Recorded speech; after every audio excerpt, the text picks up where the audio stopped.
morning, everybody. Welcome to the Courtroom Files Live. Happy Tuesday. Let's start our day with Judge McNally. 20, it says something, and then 24 with us. I probably did. Do you want me to look it up? I'll have Tabitha do it. Mr. Tchaikovsky, tell me your name again, please. Ethan Jacob Tchaikovsky. Yeah, you got two impedings on 22 and 24. And he's got a unable to stop a short clear distance hazardous action back in 21. Do you want to extend any offer, Trooper? Yeah, I can. I wrote him for disregard stop sign. I'll just drop that down to impeding form. I believe that's no points, correct? Justified.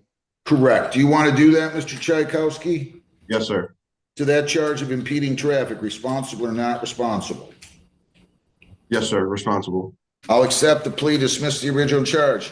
180 is your total. You can pay that today? Yes.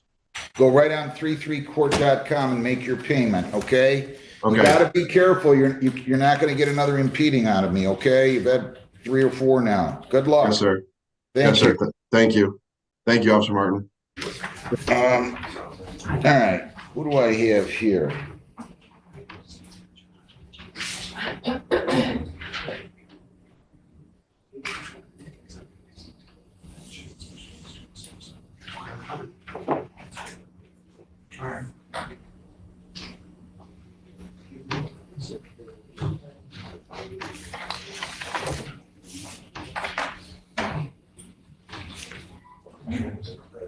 I need some clarification on this. Call in Mr. Muhammad, please.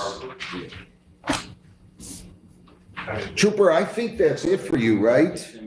I believe so, sir. And I might have had one earlier this week. I think I might have my connection. I'm working with the narcotic team out in Irish Hills, so I apologize in advance. You're on YouTube right now. You might not want to be saying that. Let's go over to Judge Simpson and say good morning to him. He just started his docket. Been looking for new house. I provided a letter from Ms. Little from Housing Europe Senior showing the properties that she's applied to. Since that letter, she's even applied to even more. She's been accepted at about 3 of them, but she hasn't had her interview yet. And then even after she has her interview, there's no guarantee that the apartment will be ready in a certain time. And I also filed a So when are her interviews? Would you mind if Ms. Little comes up? Yeah. That's fine. Take the name of the record. Okay. So Ms. King has been selected for 3 apartments. And one specifically, she's in the process of an interview. We don't have a date yet because we're still seeing the paperwork. It's a really long process to get all of this done in such a short time frame, honestly, to get everything done. And so I would think the interview would be next week or so. She just needs to get down there and get it scheduled. I mean, the apartment that, we're have the biggest lead on isn't one we really want her to go to, because obviously in this short time frame, she's not going to get a great option to move into. So it'd be nice if we got her from the others, but we'll probably have to. Okay. All right. Thank you. Response. We're asking, for a written for additional order dismissal to be enforced. Part of the additional dismissal order was that she paid rent, she paid full rent, she paid time rent. And we've informed her, as you see in the answer, of she recertified, her rental increase went up to $270 a month, and she's still been paying $247. So she owes currently $79. And she was supposed to pay on time, full amount of rent. Stated in the initial dismissal, she has not. She's been informed that she had been paid by a letter, paying less. both times, and she has not submitted any extra money. Okay. Yeah. Your Honor, the letter that, plaintiff added, submitted with their, answer is not the letter that they. They seem to have removed all of the hat payments and Ms. King's credit, and produced this ledger that they claim is what she has paid. However, I've asked on more than one occasion for a complete ledger. This ledger starts in April of 2020. Ms. King has lived at Town Center for at least 8 years, and she's been in this new apartment for. When was she recertified? She was recertified. I think it's in April or March of. It was January 16th, 2025.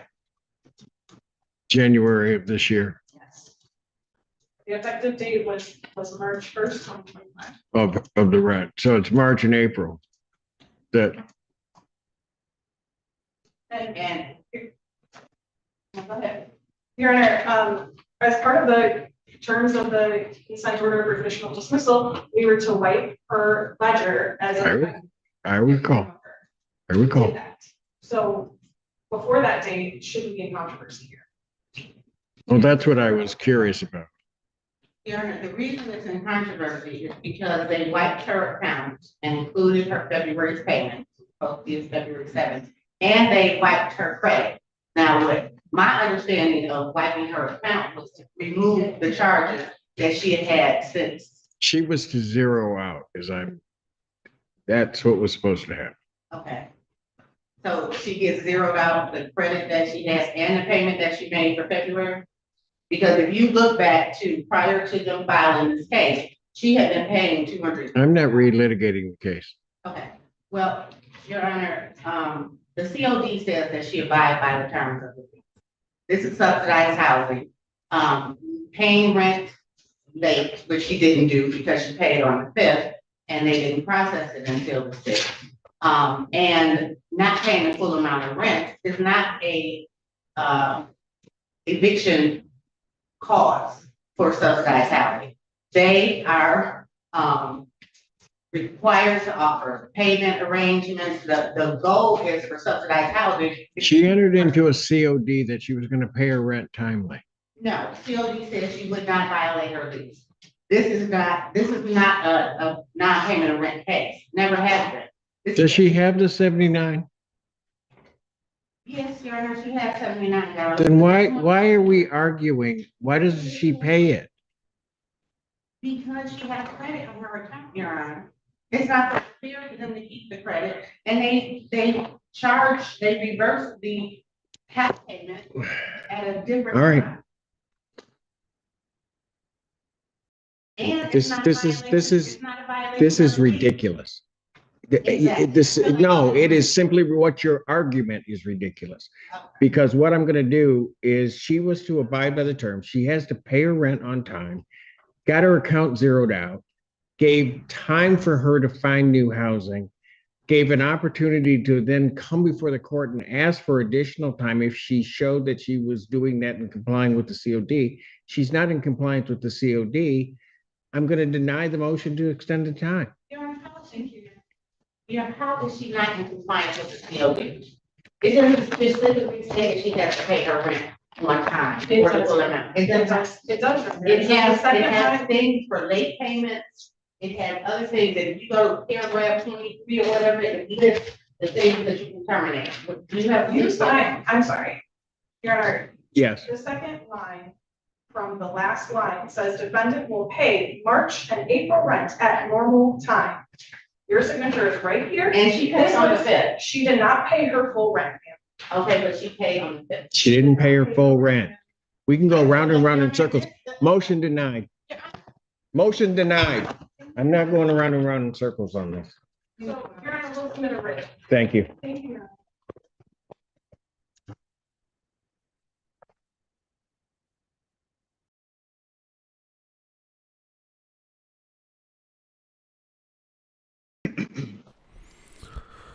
So yeah, judge started his day off happy. He hates landlord-tenant, as most do, the judges that have to handle it, because it's always just an exercise in misery. Good morning. Welcome to the Courtroom Files Live. Nice to have you all here. A lot of early attendance. Nice to see.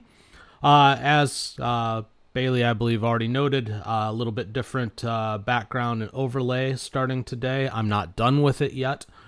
Still have some tweaking to do and some things I'm going to add, but a full 30% of the live show audience and a full 25% across the channel actually view our content on a television, believe it or not. So I'm trying to work out ways to make it look better on a larger screen as well as just the small screen. So if you have feedback on it, let me know. Let's get back to judge. All right. And this is your objection to garnishment? Yes, sir. Okay. And what's your basis for the objection? Received any information to defend myself against the garnishment before the garnishment has been issued. What do you mean by that? I filed my state tax return, and I received a letter from the state saying that I will not receive my tax return because it has been given in the month to SC Holdings. Correct. So where was the paperwork saying that I could defend myself to get that tax return? Where you could say that again. Did you could defend yourself to get the tax return? Yes. Well, I'm not- It's the same thing as getting garnished from a paycheck. I have a minute to say that I still need a paycheck. Is that the same thing as being garnished from my tax returns? That's my understanding. well, I guess I'm unclear as to what you specifically wanted, because what I have here, ma'am, is that on June 18th of 2023, there was a money judgment in the amount of $3,381.14. Okay, there was a money judgment. So that would have been your first notice that there was a money judgment against you. Okay. The garnishments are usually sent without notification to the party, particularly tax garnishments. Okay, so I think you may be looking for something that really doesn't exist. Certainly with regard to wage garnishment, theoretically you get one of those without notice too, but usually the employer or whoever is issuing the check kind of notifies you that something is going on. They may or may not, right? But in this circumstance, your notification to challenge the withholding of your taxes, you may be able to take it up with the state, but certainly as I look at the file and have reviewed everything, there's not anything improper in terms of what the plaintiff in this case has done in terms of garnishing your taxes. I apologize for the time. You apologize for? For wasting time. Oh, no, don't apologize for that. That's fine. But as long as you understand what I'm saying, I just want to make sure, okay? Please, could you tell me who exactly you're representing? Are you representing someone in Milan to come see Probable? Say again? I don't know what SC Holdings is. Now, I owe a lot of people a lot of money. I'm 6 to 8 weeks away from filing bankruptcy. So I got you. Was it a? Your Honor, Go ahead, Mr. it's her former landlord. S&C Holdings is the Park Lane apartment. Okay, okay, so that's the Milan apartment complex. Thank you so much. Okay, got that? Okay. All right. So your objections are denied. Okay. Thank you. Thank you, Your Honor. Thank you, sir. All right, there's that. And can we get my 4 favorites back to the, huh? Oh, we only have 3 of them? Okay. We can get them into the jury once they all get there, and then I'll be in short.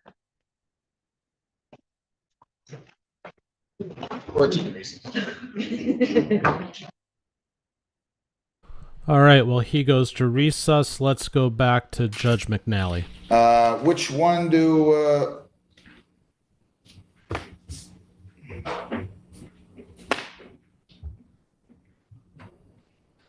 Judge, Mr. Humphreys is on Zoom. I'm going to bring him in and see if he needs to talk to his client first.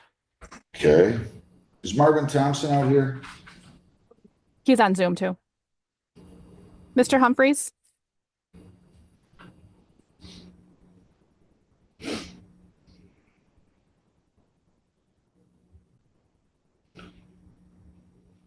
Is Mr. Klingensmith's lawyer here yet? Yes, he is. He's next on the video. I could probably take him. Or no, I'm sorry. I'm sorry. His attorney's not here yet. That's why I asked for Mr. Kaiser to go on first. Mr. Humphreys, do you need to speak to your client first? No, we're ready. Okay.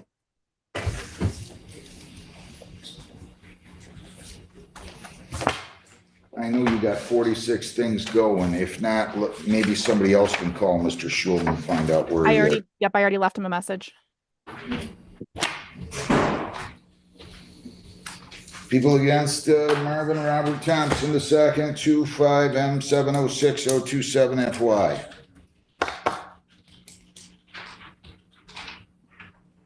Good morning, Your Honor. James Humphreys, P38930 on behalf of Mr. Thompson. I'm assuming he is also on Zoom. Is Mr. Thompson here, Lisa? Yes, I thought I brought him in. Let me check again. Yeah, I brought him in. I don't know what happened to him.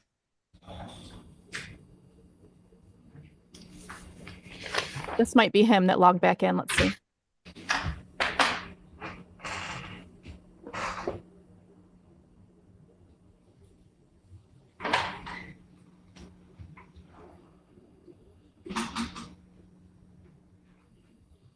Are you Mr. Thompson? Yes. Tell me your name, please. Marvin Thompson. All right. Defendant pled guilty to obtaining a pistol without a license, 750.232A. It's a 90-day misdemeanor. The prosecutor graciously agreed to dismiss the CCW charge. We prepared a pre-sentence report, or if probation has. Counsel, have you had a chance to review the report with them? And are there any material additions, corrections, or deletions? Yes, we've had an opportunity to discuss it, review it. There are no deletions, corrections to the report. Anything you would like to say on his behalf? I'm concerned I read somewhere this is a stolen firearm.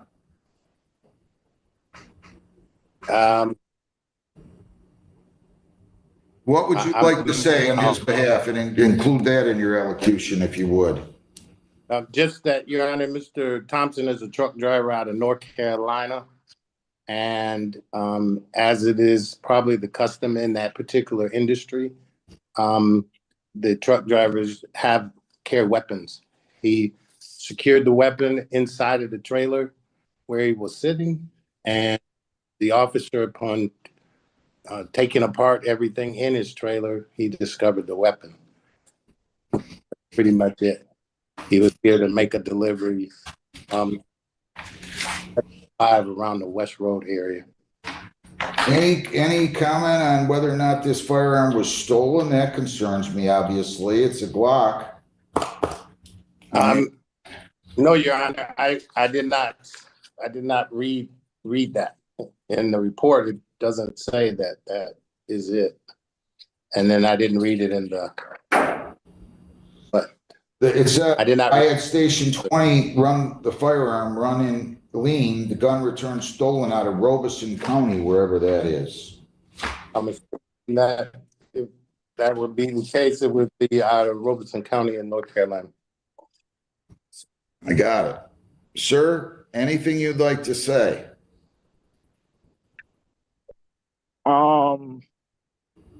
I mean, I bought the gun from somebody. I did not steal it, so I just bought it from somebody. I'm not going to ask you any more questions about that, but anything else anybody wants to say? No, Your Honor. Sir?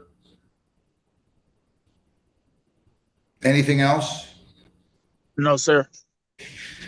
12 months probation, you cannot leave the state without the consent of the court. You can leave the state of North Carolina for employment purposes without consent. You're to attend the handgun prevention program as recommended. You're not to possess firearms. You're not to possess dangerous weapons. You're to pay fines of 100, costs 175, excuse me, 75 victims' rights fee, $50 justice assessment, 3 1/4 screening fees, 60 for 385. Probation fees are 240 for 625.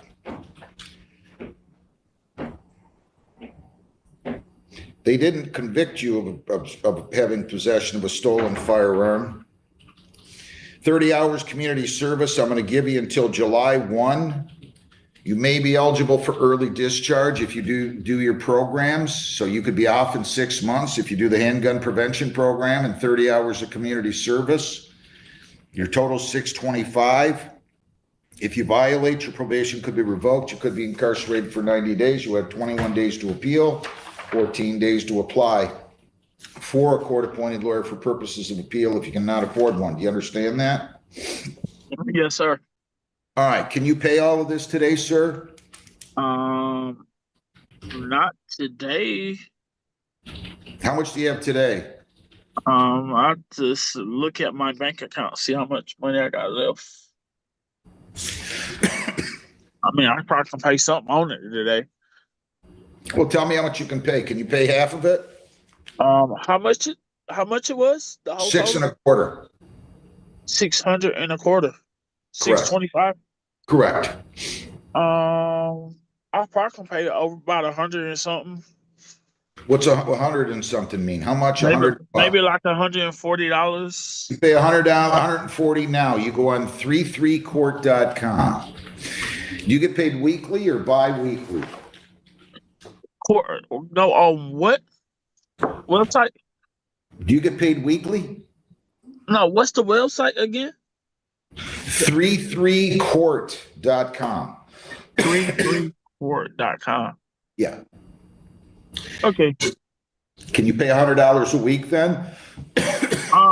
Yes, I can do that.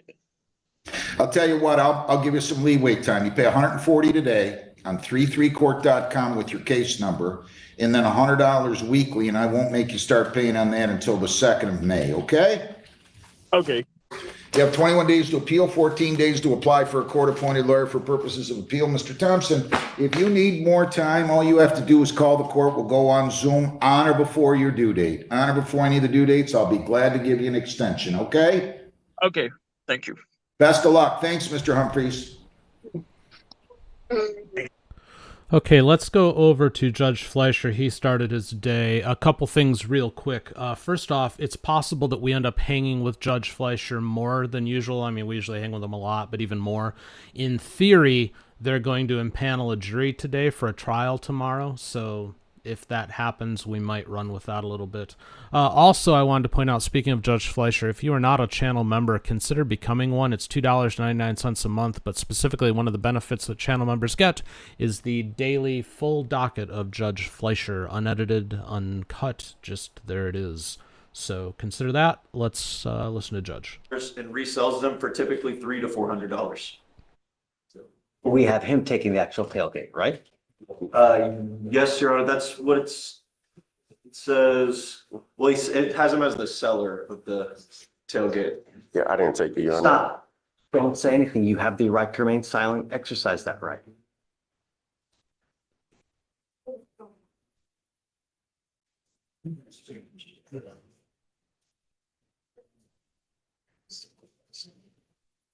Yes, Your Honor, it has him as the seller and that it was recently published 2 hours ago on Facebook Marketplace.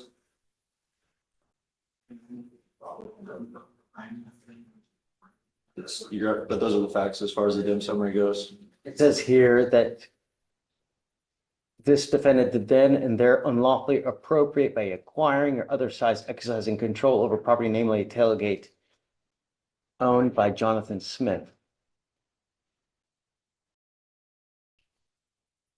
Did he take the actual tailgate?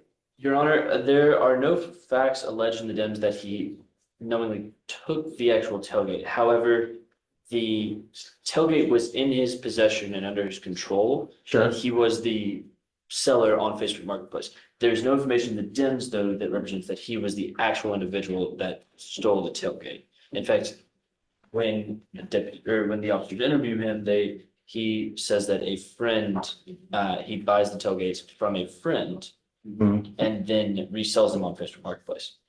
Are we to assume that he knows that they're stolen? No. He's charged with theft, right? Yes, sir. It's a specific intent crime. So if he's selling stolen property, somehow there has to be evidence that he knows that it's stolen. How do we know that he knows it's stolen? We don't operate on hunches.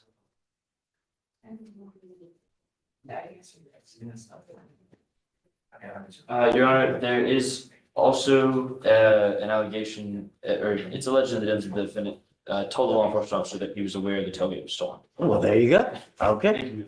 That's my apology. Mr. Aguilar, I'm going to find that there's sufficient probable cause to go forward in the theft case. What about the failure to stop and give information? Failure to stop and give information. Let's see. We need to do probable cause on that one as well, please. Good, Your Honor. Yep. Law enforcement officer was following up on this case in the original report. The defendant's vehicle struck a metal gate at an apartment complex. A witness looked out her window and saw the suspect vehicle and photographed the driver and passenger as they exited the vehicle. Law enforcement officers ran the plates and had the vehicle and owner information. The law enforcement officer later observed the defendant's vehicle in front of the residence. The vehicle had significant damage to the hood. The law enforcement officer made contact with the driver, the defendant. The defendant was ID'd to be the vehicle owner. The defendant stated he loaned his vehicle to an acquaintance he only knows through Instagram. The defendant showed the law enforcement officer the man's Instagram named Go Get a Veil. The defendant claimed that this man needed to borrow the car to pick up a girl. The defendant stated he would obtain the man's real name and provide it to the law enforcement officer by the end of the day. The law enforcement officer was not contacted by the defendant again. The law enforcement officer took a still shot on his body-worn camera of the defendant during the conversation. The law enforcement officer later compared the photos and saw the defendant was the same as the photo from the reportee. The law enforcement officer attempted to contact the defendant and could not. The apartment complex's estimated damages are $2,000. Got it. Mr. Aguilar, I'm going to find that there's sufficient probable cause to go forward on both of your cases. Can you tell me if he has a license to drive, please? Texas driver license. John, can you check that on that door? Don't. I know that you are itching to say stuff. Don't. Oh, no, You no, have sir. the right to remain silent. Exercise. I've got a bunch of DAs here. Whatever you say, they're going to use it against you. So just now's not the time to fight your case. You will have the opportunity to fight it. Just now's not the time. I want you to understand, Mr. Aguilar, I will do everything in my power to protect my city at all costs, including property. And if I find that you're a danger to my city, I'm going to lock you up and I'm going to make your bond so high, you'll have hair falling out. Yes, Do Your you Honor. understand? Yes, Your Honor. Your Honor. Tell me what time of night was, do we know the theft of the tailgate? Was it in the middle of the night?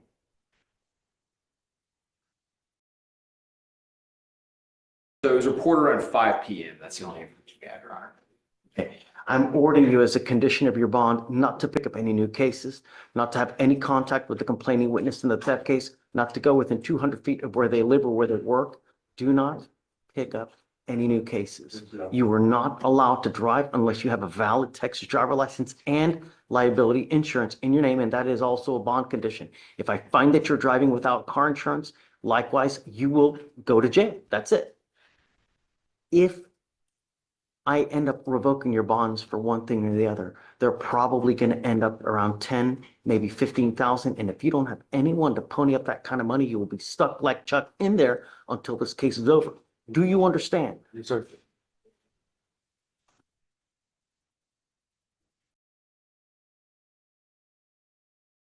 Do you have the ability to hire a lawyer? Sir. Okay, we are going to give you time to hire a lawyer. So I will have you go to Victoria, sign a reset. After that, I'm going to have you take a seat in the jury box while we get your bond conditions. We'll have you sign it. After that, you'll be free to go. Don't be a danger to my city. Do you understand me? I understand. Come on. All right, well, he's between people to catch up with a couple of things from the chat. Curenda, am I pronouncing that right? Curenda? Let me know if I'm not, because names are important. Do you get to watch Judge Fleischer trials? Well, he's had exactly one since we started this channel in October, and that is a video on the channel. He doesn't have many because everybody pleads, and it frustrates him to no end because he wants to have trials. But yeah, I mean, if he does them, we'll cover them. How can you join the channel and become a member? There is a link. The pinned comment in the chat is where you can find that. As far as Alex goes, his internship ran its course.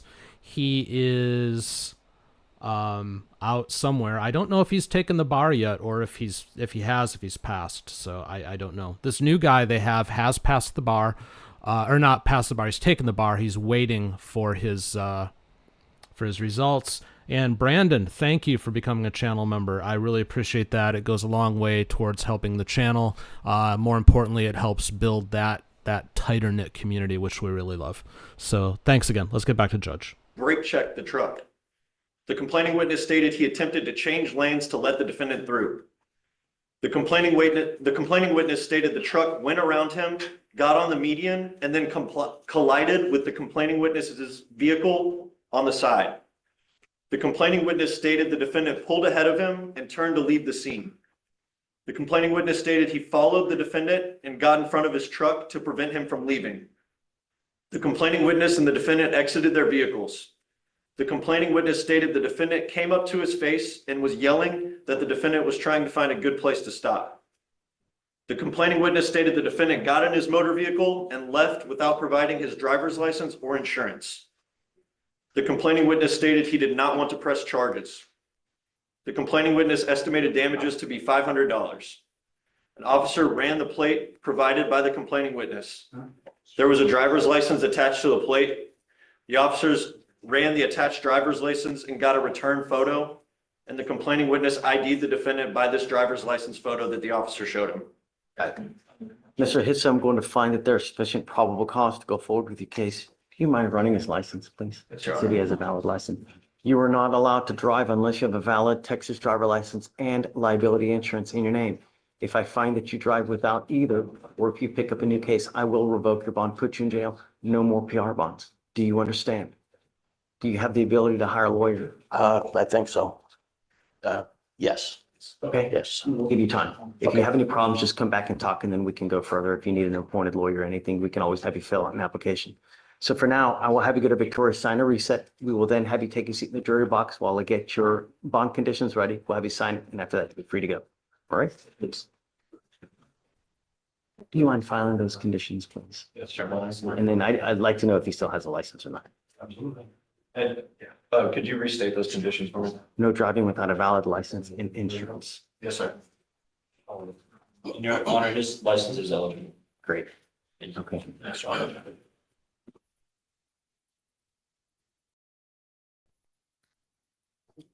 All right, Judge, next is page 20. McQueen, come on up.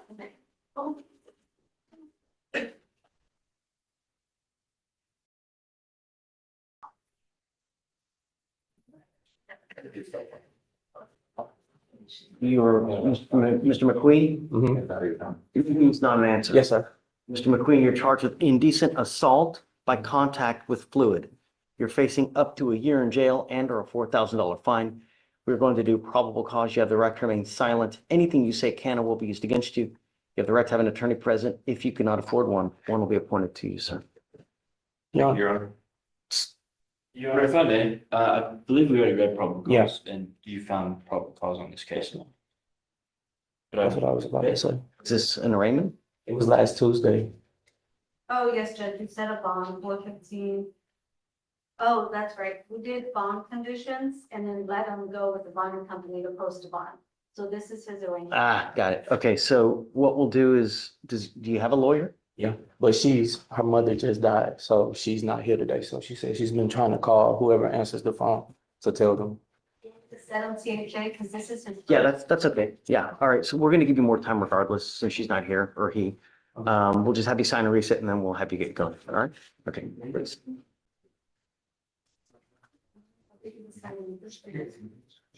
Judge, we have two other arraignments with attorneys, but they're just not here yet. Okay, I guess we'll just wait. Okay. Ray. Hi, Hi. ready? Sure. We're still going, right? That's right, yeah. Okay, I any, thought Ray's, I don't like to say yesterday, we really got up in the movie, so. yeah, okay. Anything that you want to take up prior to any kind of motions and We were limiting? just discussing the complaint, not addressing the prior. It's not charged as a second, it's put on there as a enhancement paragraph. It's not a jurisdictional. So from what I can see, it doesn't look jurisdictional. Yeah. Is it Martin? Thomas.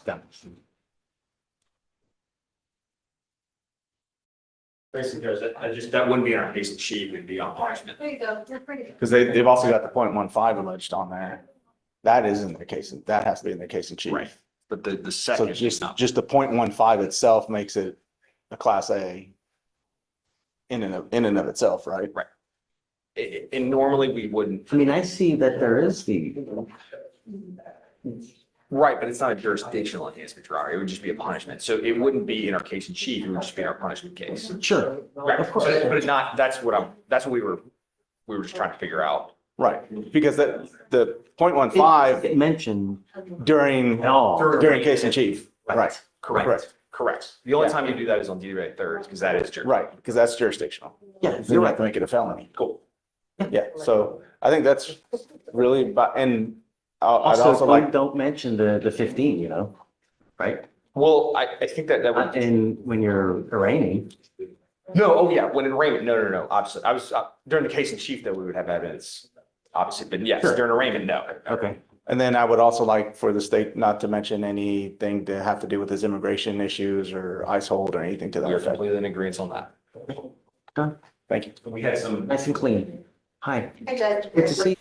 Okay, so just so we're all clear, that is the attorney for the trial that I expect them to pick a jury for today.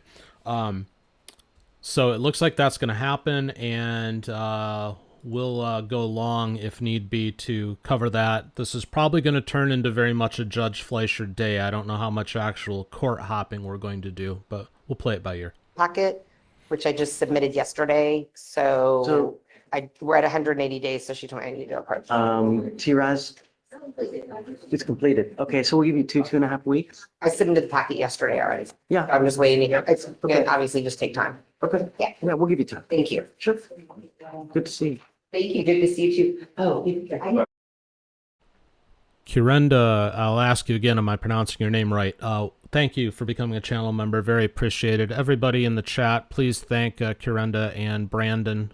Both became channel members today, and welcome to the community. We appreciate that. And just when I said it's going to very much be a Judge Fleischer day, he walks away. Let's go back to Judge McNally for now. Honestly, it's a little bit quiet. I'm not monitoring as many courtrooms today. A lot of them are not active at the moment, but we'll go back to Judge McNally for a minute. Do you want me to go through it all with you? 98, attempt misdemeanor larceny in a building. 98, possession of a controlled substance or synthetic equivalent.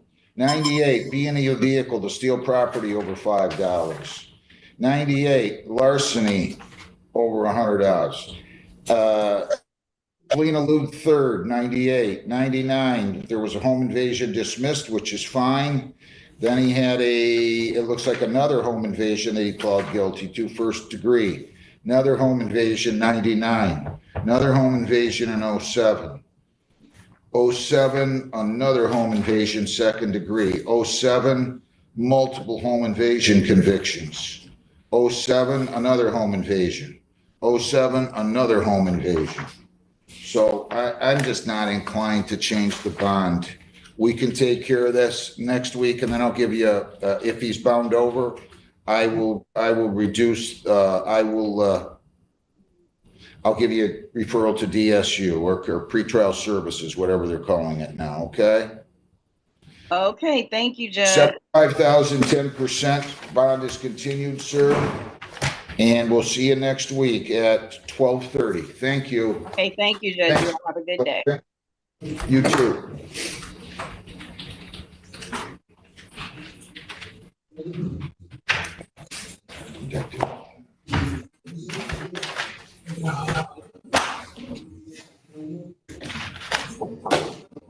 All right.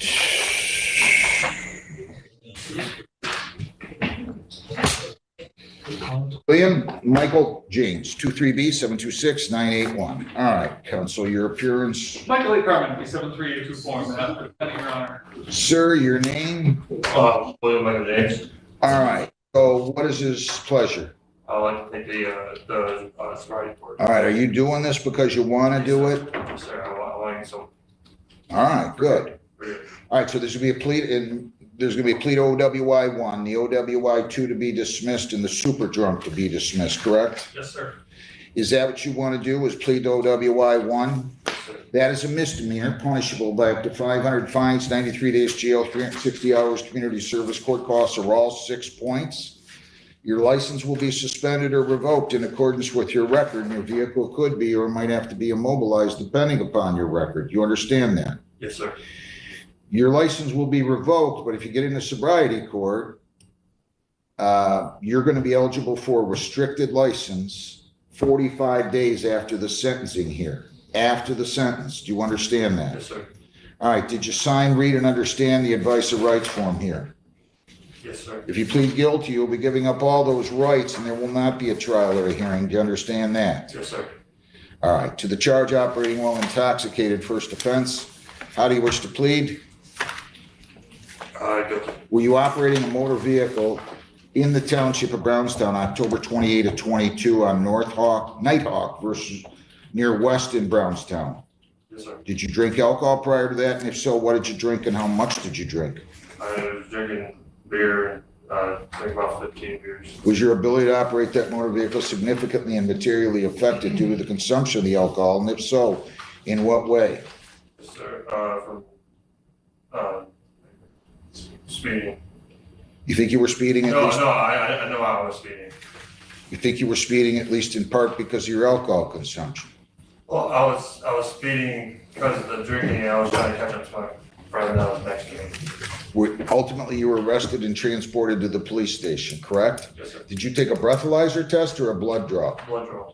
And counsel, what did you say the results were? 0.216, Your Honor. And you so stipulate that that was accurate for purposes of the plea? Yes, Your Honor. Are you on probation or parole right now, sir? I'm just on the summary they gave me. Listen, no. Are you on probation to any court? No. You were on probation at the time you picked up this offense. I didn't realize it was so old. You were on probation to Wyandotte. Yes, sir. Did they ever violate you? Yes. I went to jail for 5 days and was on tether for 47. Okay. Has anybody forced you to plead guilty? And you're not on parole? Yes, sir.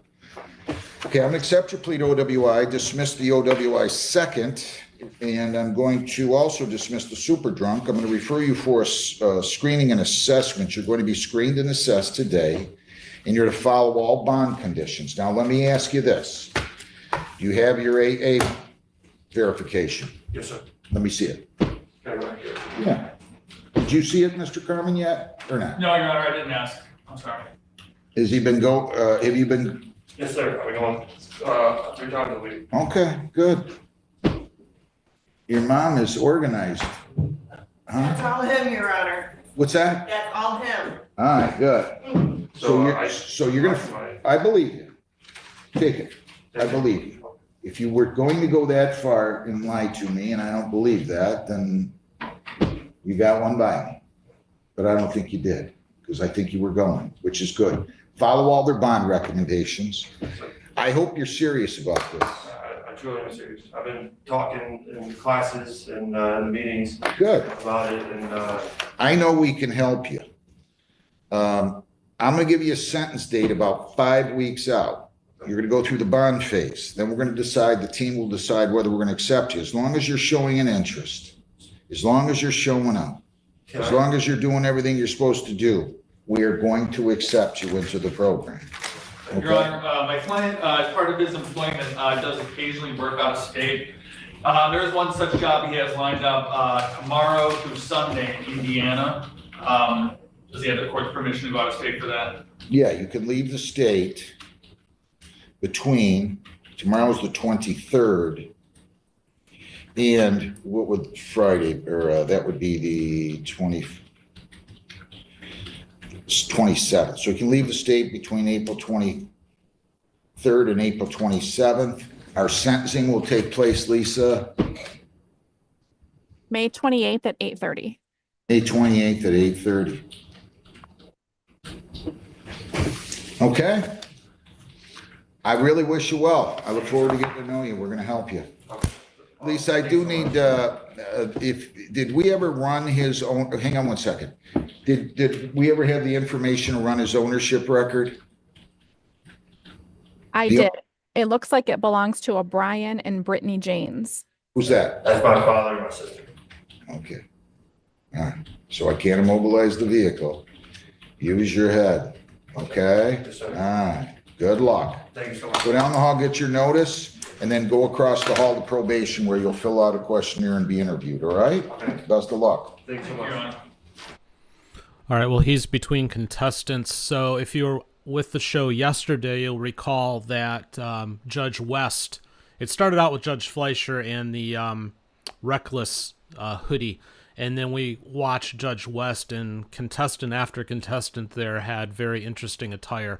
So I put a poll up on the channel yesterday. You can find that on the channel page, to vote for the Best Worst Dressed Award. There's I took the top 4 and posted them there. So if you haven't seen that yet, give that a look, because it's fun, and it only managed to tick off a couple of people, so that's pretty good. Usually I tick off more people when I post stuff. Judge Fleischer is just coming back, so let's go back to him and see where that goes. Good morning, Mr. Feldman. Good morning, Judge. Yes, Judge, my client is in custody. Sure. It's Zelaya. Kenny Zelaya. She was with him, was it? Yes, Judge. Have you communicated with him? Yes. Able to? Yes, Judge. Would you like? So it looks like, well, first, can I ask to cut off the streaming just because I went viral last time? Get over it. Viral's a good thing. All right, back to The Judge Wayne McNally. County prosecutor today, so keep at it. Thank you, Judge. I'm in my rocking chair. I can say I knew her, right? And I could say I learned a lot in your courtroom too. Oh, come That's on. what springboarded my career. Oh, give me a break. All right, Mr. Lecter, do you have one ready for me? I do, Your Honor. Good. Do you have the file, or does Mr. Mr. Muhammad is bringing it in. Okay. All right.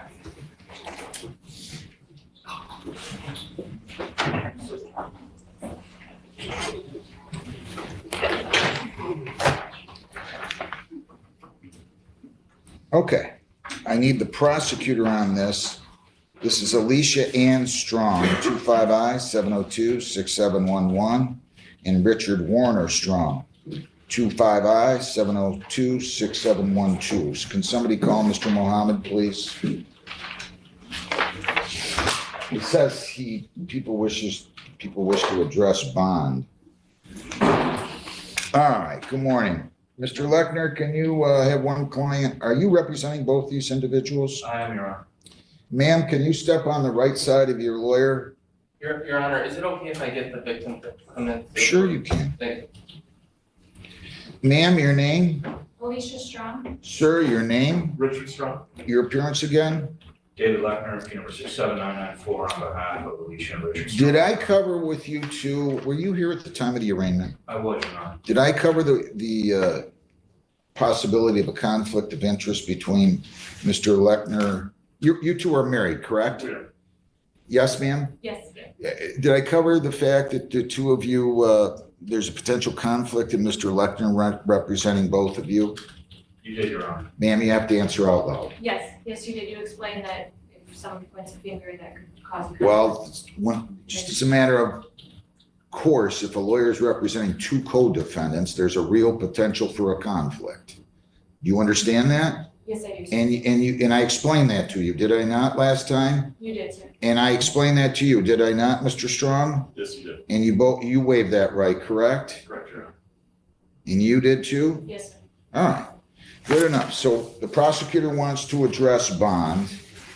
This is, you're asking for a 30-day adjournment? Yes, Your Honor, there's just briefly, there's a civil case that predates this criminal case that's set for a jury trial now in August. I've spoken on the record with Judge Cox, who's presiding over that matter, and Lisa Pinn's civil attorney. And we briefly discussed on the record third-party mediation for a global resolution. So I'm trying to pursue that and see if that can resolve all issues. So we're asking for a 30-day adjournment to look into that. Mr. Mohammed, your appearance again. Good morning, Your Honor. Mohammed on behalf of the people. And Judge, we have no objection to the adjournment. Yes, the people would like to address bond. Okay, what do you want to say? So first of all, let's give them a date. Lisa, let's give them a date 4 weeks out then, 28 days, okay? May 20th, this case will transfer to Judge Hessen, so May 20th at 9. So my state docket ends the end of April, so you guys will be in front of Judge Hessen, May 20th at 9, okay? May the 20th at 9. Okay, go ahead. Thank you, Judge. So I was informed today that essentially that the defendants in this case were knocking on the doors of the neighbors and informing some of them that they were subpoenaed to show up today, and I don't know whether or not it's true. Wait, but that's what I was informed wait, of. folks, wait, shh, please. Say that again, that the victims, the defendants were walking door to door to some of the neighbors. Yes, I was informed that the defendants had approached some of the neighbors and informed them that they are subpoenaed to show up today. And as you can see, Judge, we have two rows of people, and I don't know if it was used to intimidate the victim or whatnot, but I would just request that if that's being done in a form to intimidate the victim, that the court just give an instruction to the defendants not to do that, not to intimidate the victim in any way. Your Honor, may I respond? These are the neighbors back here? I believe so. 2 rows of neighbors? But again, Judge, it's speculation. I'm going based off of what I'm told. And By who? relaying it to the court. I was informed by the OIC. Your Honor, my clients categorically denied telling people they were subpoenaed to be here today, or they were going to be subpoenaed to be here today. Yes, there are a number of residents of the neighborhood. This is a neighbor dispute that's been going on for a long time. It predates these criminal charges by 3 years, which is the basis for the civil case. The neighbors that are here of their own volition to show support for my clients. No one's been subpoenaed. No one was told they were going to be subpoenaed. That's not true. But there are people here to support my clients. And Judge, just for clarity and for the record, defense may be correct. I'm just acting on what I was informed, and I just want to bring it to the court so that they're aware. And a simple instruction in that it is happening, I don't think would hurt. I don't have a problem with that instruction. I've already told my clients that because they haven't said that they were being subpoenaed, but they understand that. So One of the things that I ordered you two not to do was have contact with prosecution witnesses, except through your lawyer. Your lawyer can contact prosecution witnesses. I don't know who these people are testifying for or not for, or who thinks they're going to call them as a witness. I'm going to encourage you not just to keep that in order, keep that in mind. And if they're not prosecution witnesses, it wouldn't be a violation anyway, right? I mean, so if Mr. Lechner's true truthfully telling me that these are people that are supporting his clients, well, they're not really prosecution witnesses. So I'm just gonna tell you, the bond conditions I have are that you're not to have any contact with Glenn Pinn, Lisa Pinn, or Tyler Pinn, if I'm pronouncing that correct, P-Y-N-N. No contact with prosecution witnesses. You're not to possess firearms. You're not to possess dangerous weapons. You cannot leave the state without consent. You cannot violate a law, and you must appear in court as directed. Now, there's nothing wrong with defendants still going out and trying to locate witnesses who may testify on their own behalf. If on behalf of the defendants, if they're going out and telling them, making untruthful statements like this is a subpoena or you've been subpoenaed and there's no subpoena, that's a problem. Folks, I'm going to give you your adjournment. Your Honor, I'm sorry to interrupt. There's one more thing that was brought to my attention. Okay, go ahead. Thank you. I was also informed that, and I know you had already addressed this previously, but it's been raised to me again, and I just want to do my due diligence to make you aware that the defendants were recording the victim. And I understand you had previously indicated that they're within their rights to record. Wait a minute, I don't remember this, please. I'm sorry, I've got so much going. So this is a stalking case, and I believe the defense was recording the victim, and then I think in return, I think the defense counsel indicated the victim is reporting the defense as well, the defendants. And so I, at their home, I believe they're neighbors, and they were each reporting each other. And I believe previously you indicated something of the lines that they can record each other. Did I say that? I don't know that again, this is prior civil matter that's still pending. I don't know enough about the case. So what is the case about? What is going on over here? The criminal case? No, the Civil case is a neighbor dispute. We could be here for hours discussing it, Your Honor. It's been going on for a number of years. It's cross allegations of trespass, of waste of property, of nuisance, of trespassed chattels is one of the allegations of the plaintiff. Here's what I want to say to everybody. I can't imagine me saying it's okay to record or not okay to record. It has nothing to do with their bond condition. If there's something that they're doing illegal and somebody believes it to be illegal, whether it's the victims or the defendants, then they should make a police report and let the police look into it. This has nothing to do with their bond. I don't know in what context I said that.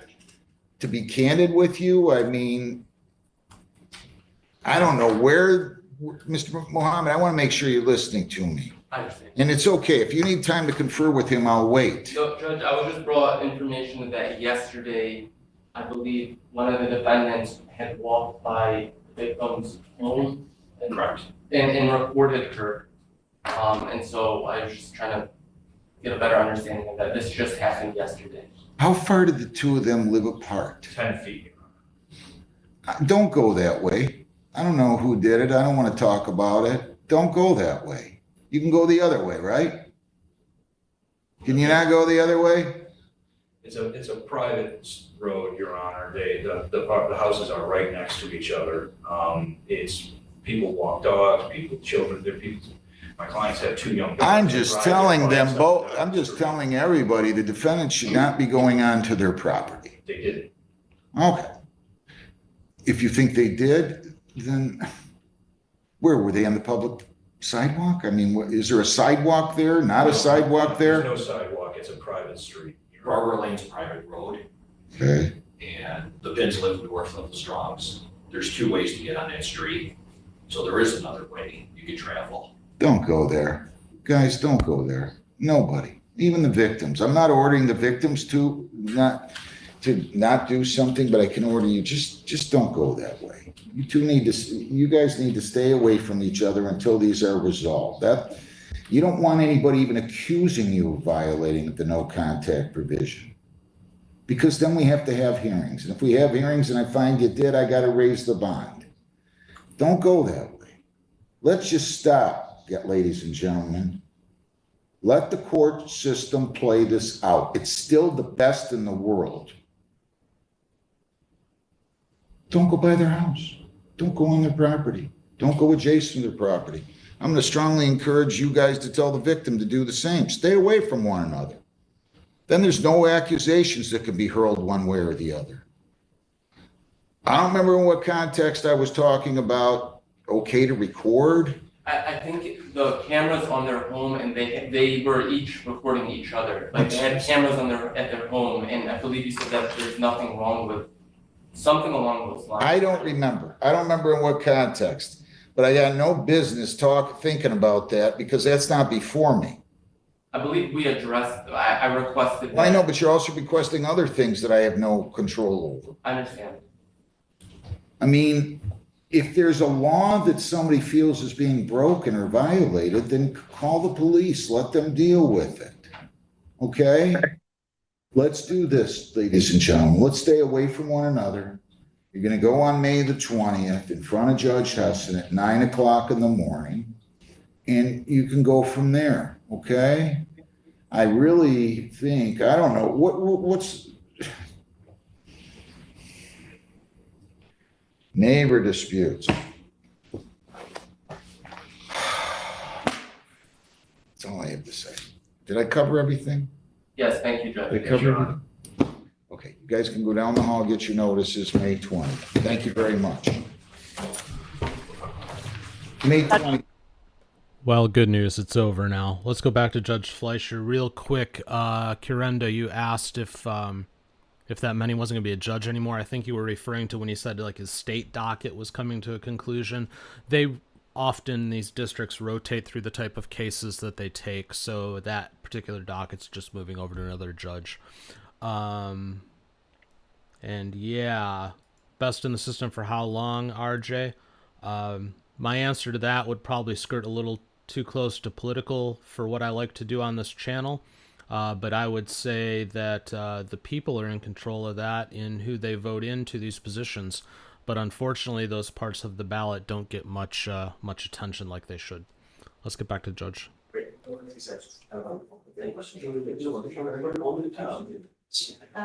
Hey, is Ray? Yes. Ulysses to help you out. I'm wondering to check my computer. When I came over here. It never fails. You switch to him and he walks away.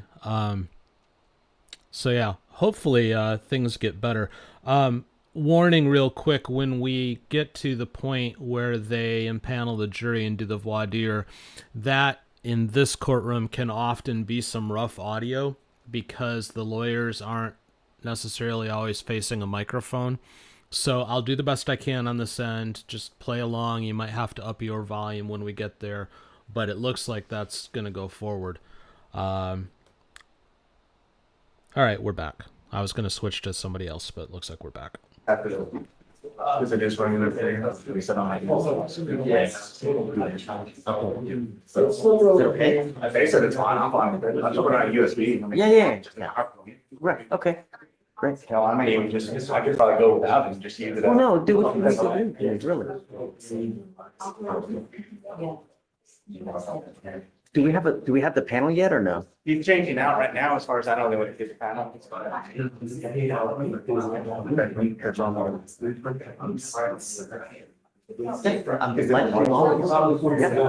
Now, so for purposes of voir dire and state, just always remain over there. Yes, sir. So for purposes of voir dire, what I'm going to do is I will do voir dire as we always do. Okay. If we have to bring people up to do more questioning, so to speak, I'm going to kill them so that we don't get name spaces because I don't want that shown. So do you not want to use some names? Yeah, please just use numbers, pure numbers. And then when we come up to do the more personal questions, I'm going to cut the live stream. Okay. So that it doesn't, and then when we start after that, then I'll put it back. Okay. Okay. I swear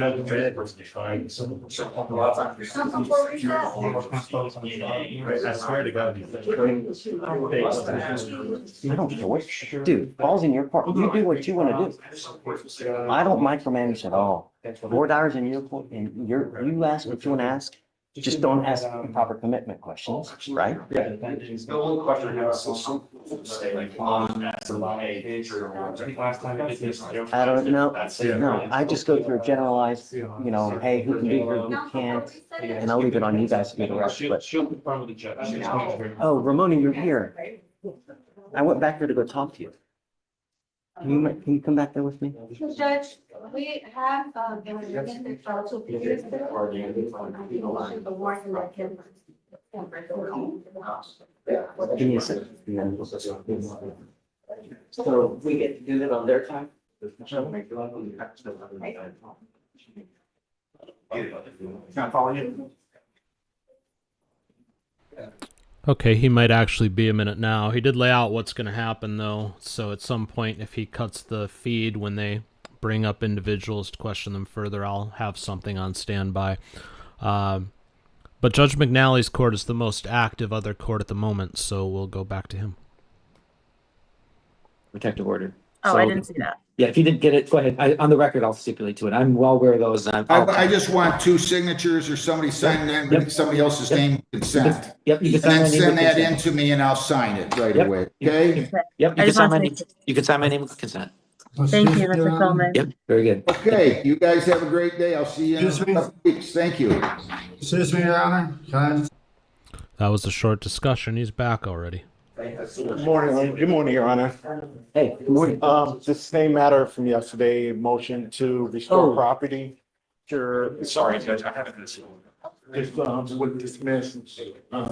Who's it going to? Justin Blackburn, Your Honor. It's going back to her. It was her husband's gun. Was there agreement to forfeit the weapons part, though? It was basically, the charge was outright dismissed. It was not left. So it wasn't due to her like a plea or anything? No, it wasn't a plea or a PTI or anything like that. Let me get that.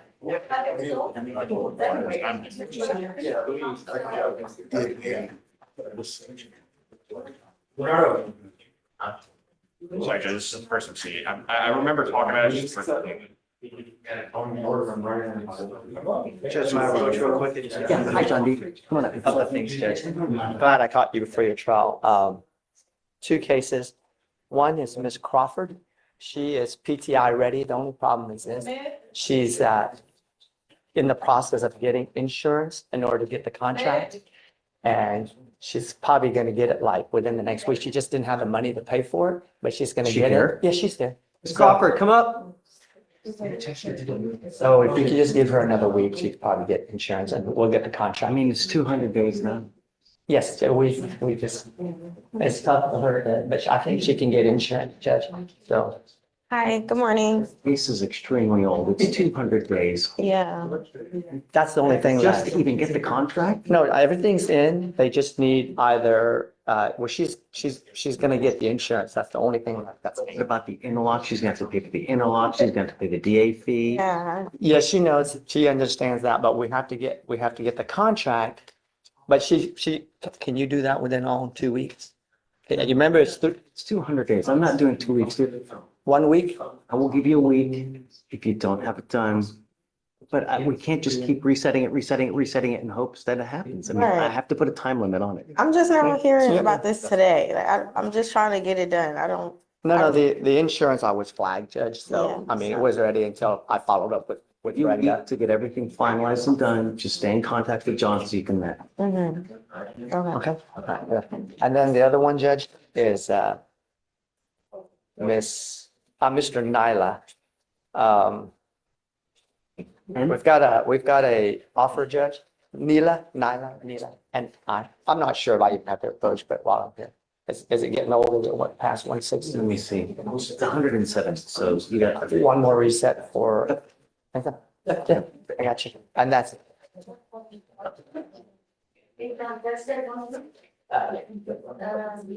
It's fine, Your Honor. Thank you, Your Honor. Appreciate it.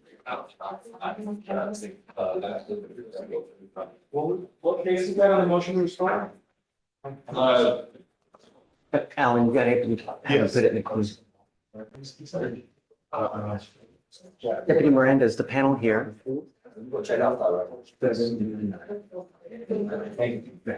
Hi. Yes, ma'am, please. I'm approaching on Victor Jesus Rauda Lopez. And he was here yesterday, Judge. He got sent to get tested. And the results are, he tested positive for alcohol, THC, and benzol. Rauda Lopez, Rauda Lopez. Two last names. You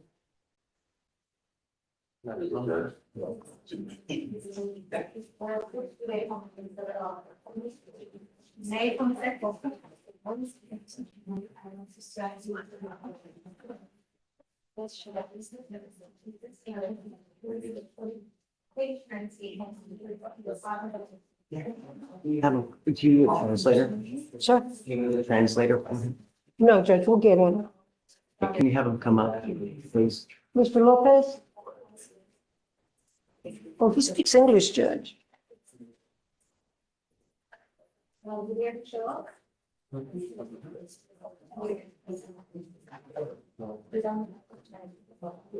Answer yes or no, sir, to the judge. And speak loudly. State four, if you ever test positive for anything of this nature, I'm going to put you in jail. Do you understand? You are not to consume alcohol, illegal drugs, unprescribed controlled medications.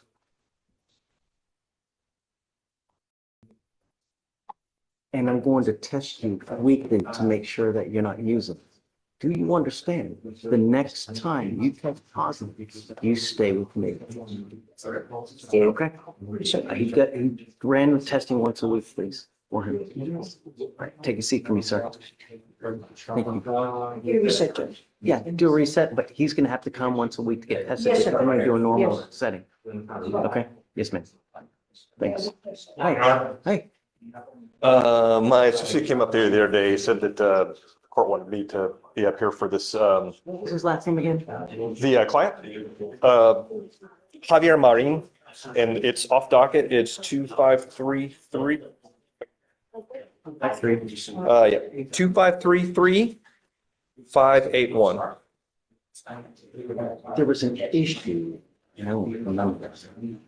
So my associate, Mitch Leonard, was up here and he said that the court said it wanted me to. Yeah, there was an issue. I think it's because it's old, right? So we want to know where you're going. I mean, the case is from October of last year. So I'll just read you the notes that my associate left. Mitigation packet was submitted on April 16th. And his PTI. Is this the first was charges? I believe so, Your Honor. PTI application is currently pending approval. Are they missing anything on the mitigation packet? I have to give you a cause number. It's not on docket. You need it? I have it up right here. John, are they missing anything on the mitigation? You're not, Your Honor. It looks like we had it uploaded and saved as of yesterday. I'm not sure what the disconnect was. When was it submitted? 4/16. 4/16. We're just gonna be waiting on approval. Everything's in the number. Okay, we'll give you a week. Maybe the appearance if it's not done. Okay, great, Judge. If there's no answer next week, just because it's kind of old, there's no answer, I'll waive the appearance. If there's an answer, yes or no, we'll have them here, send them to do a TRAS. Yes, Judge. The reason that I was approaching though was for travel modifications or like a request for travel. He wanted to request travel to the UK for work-related professional development conference departing 4/26 at 9 p.m., returning 5/2 at 11 a.m. And he will not be driving anytime during the trip. Okay with that? All right, thank you, Judge. Just, I guess between now and then, hopefully we'll have an answer. Let him know he's gonna get tested when he gets back, and not to use, like, at all. Hey, Judge, this is off docket, so did you want to do a new setting, or can we just keep Have you to all set? let Preachall know. Okay, They know not to call him while he's out. okay, But to let your client know he's gonna get tested, so not to. absolutely, Judge, yeah, all right, And then just let me, Corey. will do, all right, thank you, Judge. Approaching on Francisco Ochoa. Okay, let's hear him, Bob. He's on bond. Page 24. So, Judge, the court wanted Mr. Ochoa on docket today, because there was a new case that he was charged with. An assault that happened in the jail. He's currently on bond for tampering. There was allegedly an assault that happened at the jail. Yesterday I came into the court, Richard and I watched the jail video. Okay. There's absolutely zero participation from Mr. Ochoa in the fight in the jail. It's all on video. Zero participation. He's clearly in the video sitting down. That's the state. You have to ask the state that one. I have no idea. So Richard's been communicating with the felony prosecutor. He hasn't got a response yet. Currently, there's a warrant out for Mr. Ochoa's arrest. Well, not a warrant. He's being held at no bond on the assault now, right? He's back there, right? No. Where is he now? There's a warrant out for his arrest. He's in the building right now. Right. I'm not gonna do anything until I know where he is and we have him, right? If he's out on the lam or just out and about, I'm not doing anything until he's here, you know? If you want me to address it and we do PC, I'm happy to do it, but not till he's here. I'm not gonna, he's gonna be here. Because if he comes in. I have he's in jail. I'm showing he's in jail for some reason. So. Are you not? It shows jail. I don't, in jail, he's not. Okay, so I'm happy to go through everything with you, but I'm not gonna do it till he's here, you know, really. And if it is what it is, I mean, he's about as reasonable as he. I understand.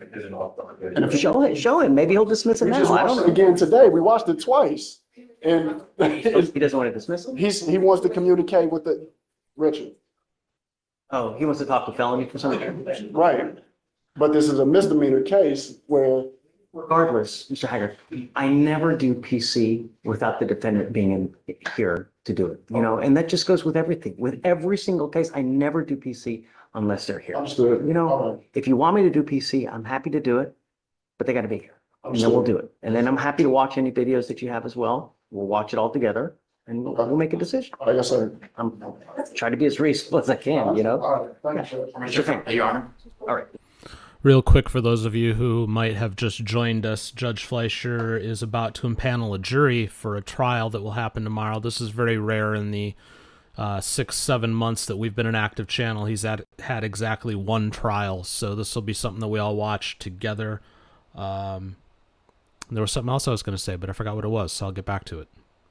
Ma'am, you're charged with assault, causing bodily injury. You're facing up to a year in jail and or a $4,000 fine. You have worked out an agreement where they're offering you 3 days in jail with credit for the 1 day that you've done. You need to understand that you're making a lifetime decision today where this assault is going on your record and it will be there for the rest of your life. You can never take it off. From now on, you'll be facing a minimum of 90 days in jail for any new cases that you pick up. Do you understand? I'm facing 90 days. If you pick up any more cases, Oh, yes, sir. facing a minimum of 90 days in jail. Yes, sir. Giving up the right to is this on doctor? It's on doctor. Giving up the right to a trial, right to compel witnesses to testify on your behalf, confront and cross-examine your accusers. If you're not a citizen, there are possible immigration consequences. You can be deported, excluded from the country, denied naturalization, give up the right to appeal. Once you accept this agreement, you can never change this or undo this. You understand? I do understand that. This isn't like Target where you don't like it. Oh man, this is hurting. You can return it. No, once you plead guilty, it stays with you forever. You never change it. If you're not guilty, don't plead guilty. It's just that simple, really. Don't, because you'll always live with regret. Sir, I was assaulted first. I didn't talk to you about that case, right? You're telling me that it's self-defense.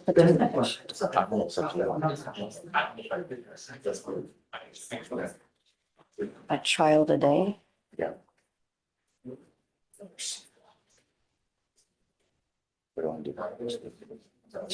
She's gonna show up. She won't. I'm happy to give you more time to discuss it. Just, it's probably not best here. I live stream, so. We will for tomorrow, Your Honor. Sure. Okay, thank you, sir. I'll pull it. All right, ladies and gentlemen, we are about to bring in a panel. We're about to start voir dire. I need you no talking whatsoever. If you need to talk, go outside. If you want to use your cell phone, go outside.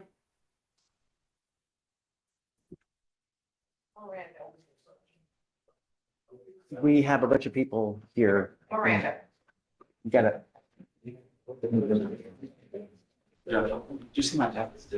Okay, well, they shift the courtroom around for that.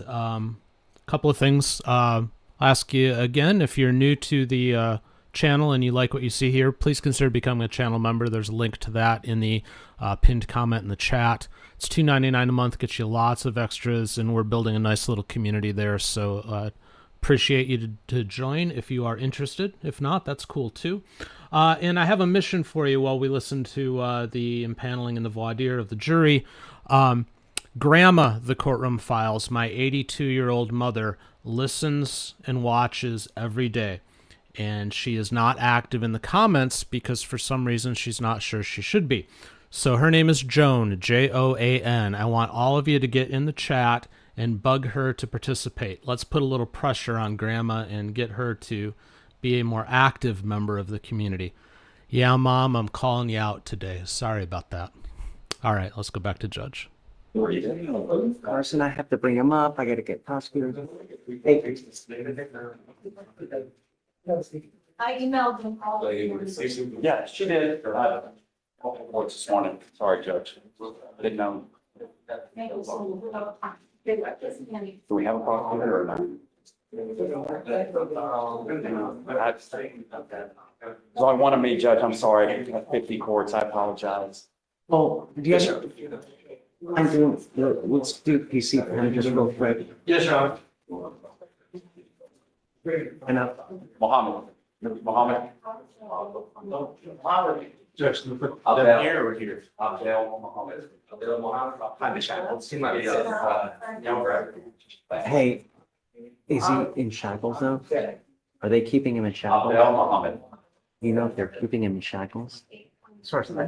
Because then, if so, then they need to bring him out first so they don't see him. Yes. Hey, oh, it's going.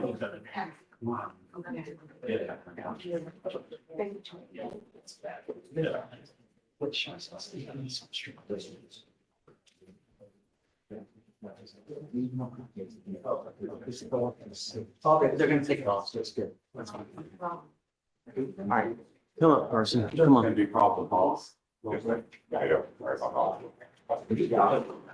Mohammed. How you doing, sir? You're charged with failure to comply with, basically FSGI, leaving the scene of an accident without exchanging information. You're facing up to 6 months in jail and or a $2,000 fine. We are going to do probable cause. You have the right to remain silent. Anything you say can or will be used against you. Okay. Thank you, Your Honor.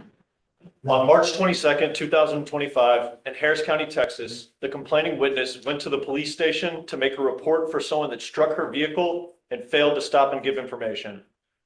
On March 24th, 2025, the officer reviewed body-worn camera where the complaining witness stated that while she was at a soccer game, someone struck her parked vehicle. The complaining witness stated that another witness left a note, and that witness observed the defendant strike the complaining witness's vehicle and leave without stopping and giving information. The witness stated the defendant was the coach of the opposing soccer team. The complaining witness stated that they talked to the defendant, but the defendant has failed to provide their insurance information. The officer met with the witness who viewed the accident and administered a photo array. The officer observed vehicle damage from the defendant and the complaining witness consistent with complaining witness and witnesses' accounts of events. The officer observed text of the complaining witness communicating with the defendant. In those texts, the officer observed the defendant state he is responsible for the crash and he has no problem paying for the expenses out of pocket. The complaining witness obtained a written estimate of cost of repair to her vehicle of $1,975.78. Mr. Mohammed, I'm going to find that there's sufficient probable cause to go forward with the case. Does he have a license? You are not allowed to drive unless you have a valid Texas driver license and liability insurance in your name. He does, Judge. I'm also ordering you not to go back to the soccer field. Do you understand? If I find that you pick up a new case, if you go back, I will revoke your bond, put you in jail. No more. Judge, may I? Is there any way we just do no contact with this person? Because in this club soccer world, there's only like 2 to 3 fields that they play on. My daughter's played Albion and there's only like 3 parks that they play out. So can we just to happen again? And I understand. Can we do a no contact so that he's not around that person because he's the head coach of the soccer team? And we're going to get this taken care of pretty quick. I think they agreed that if he pays restitution, they're fine with it. how is it going to be possible if they're still playing soccer that it's going to? I think he can avoid them. These parks are big. There's Dice, Zuby Park. Go ahead. First of all, sir, I've never had contact with the woman who claimed these claims. That's one. Second of all, I never left the scene because I had to. I'm not going to argue with. No, of course, I understand. We're not arguing the case. Sorry. Yes, I'm just trying to clarify that there's no contact between me and the or whoever's making the complaint at this moment. I've never had contact with her in my life, so there's no reason for any non-contact going forward, as I said. Before he's allowed to drive, I want proof that he's got liability insurance, and I don't want you to have contact with the complaining witness. If I find that you get into another accident, if you're a danger to my city, I'm gonna lock you up. Do you understand, Mr. Muhammad? Okay. Thank you, Judge. All right, we need to put bond conditions. We need to show proof to pretrial that he's got insurance, and then we'll allow him to drive. Thank you, Yes, sir. You mind filing those conditions? Hold, please. Yes, Your Honor. Thanks. Come on, Mom, say hi. I just told these people to tell you all hi, and they're telling you hi. Tell them hi back. It's okay. You're allowed to comment. I've told you that before. We're calling you out. Join the community. 1 minute. No. I've got a jury waiting. They've been sitting for waiting. Mr. Haggard, give me a bit of time. We'll take a break in about an hour, and then we can get it done. Harold. I've got Mr. O'Neill here from yesterday. Did you want to send him to get tested right now? Or? Did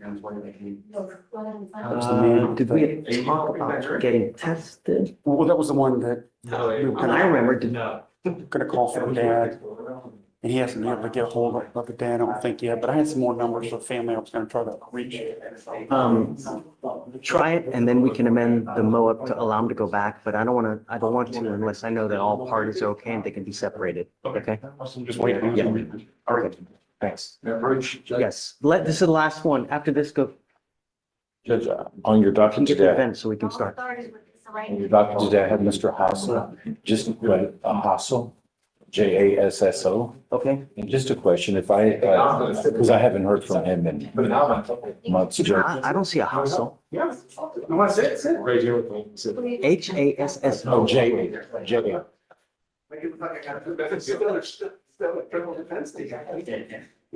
a second. Holy moly, you need a translate. Hey, we need a translate. here.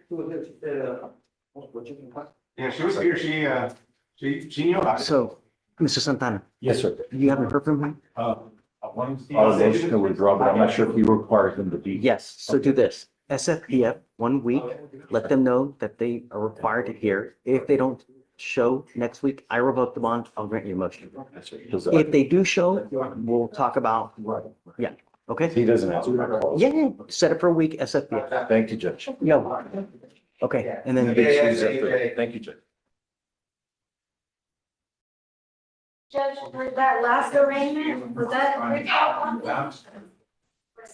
Yes, no, because I want to make sure that this homeboy's got insurance. Okay. I'm gonna be here. Wasn't even with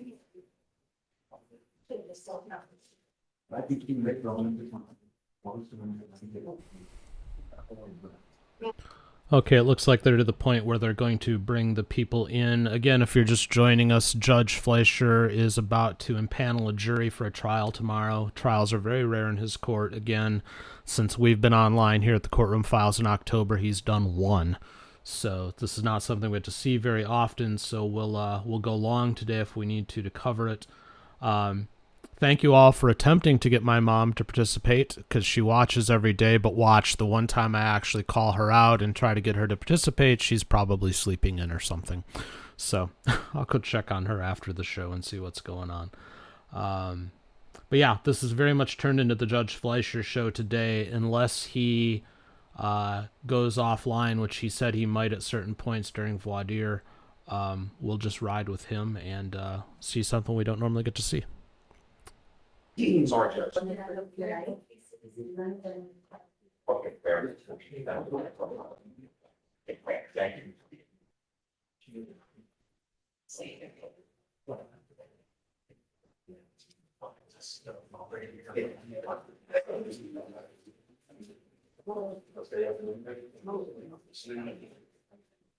Judge, did you want them to go ahead and bring the defendant out?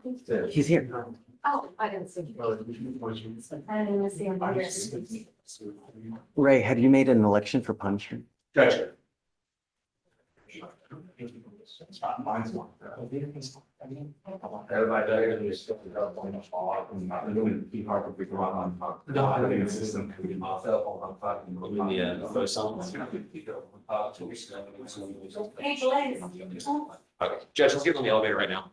Our investigators can get on the elevator right now to come up. Yeah. To come up to bring us the They took both copies of their.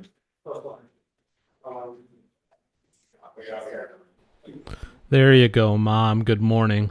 Just to clarify, she marks her name as Dan and Joan Soul. I am Dan Soul II. My father was also named Daniel. He passed in 2018. My mother is still very much married. She does not consider herself a widow, nor do we ask her to. So she still marks her account as Dan and Joan Soul, just to eliminate any confusion. Morning, Mom. Thanks for the warning.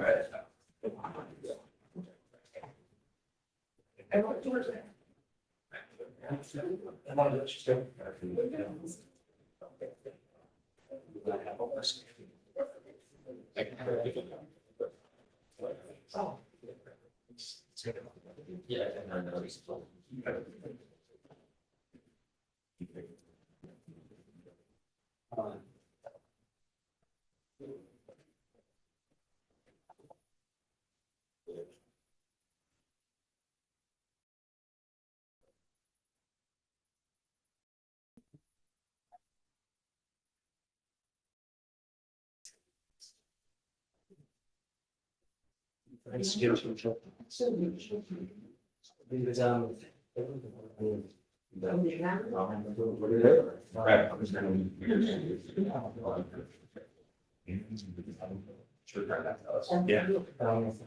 Any issues? Now, Judge.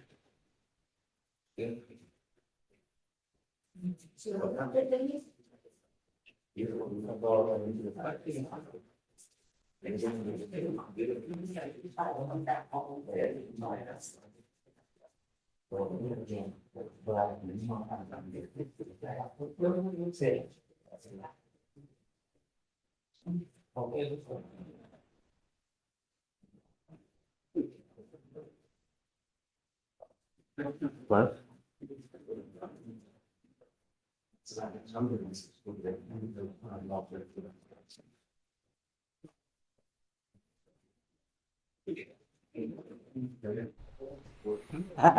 Springwell, if you're asking if he publishes like a written form of his docket online, not that I've seen that's public. So no, some courts do, some don't. His docket tends to be pretty fluid though, so I think it'd be difficult. No, I was gonna say, just set it off for a week and next week we'll try it. Next Tuesday. I'll take that. Yes. No, no sense in waiting. You know? Yes. That's my chance, I'll say. Let's do it. Who was that? Just. Hi, Frank. You getting back? Oh, sorry. Thank you.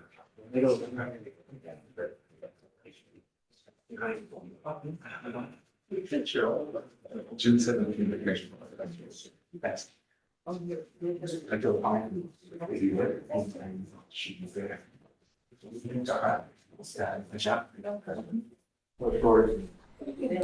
Okay, I think I know what's going on now. I think Mom's lagging about 5 minutes behind the rest of us, so that's okay. But again, thank you to everybody for welcoming my mother and wishing her a good morning and finally getting her to be active with us here. She's watched since day one of the live, and she's watched every video we've ever produced, but we finally got her to make her presence known. So again, we're waiting for the jury panel to come in, and they'll begin voir dire.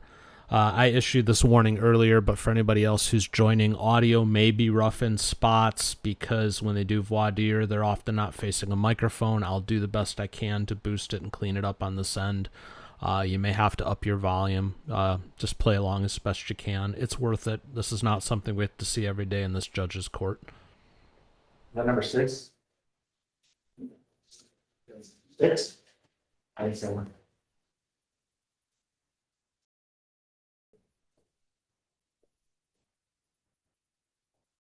What number was that one?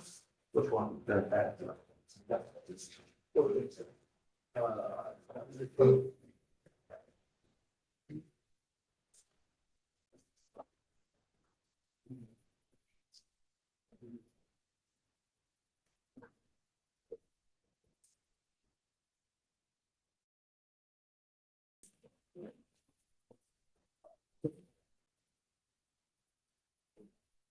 Okay.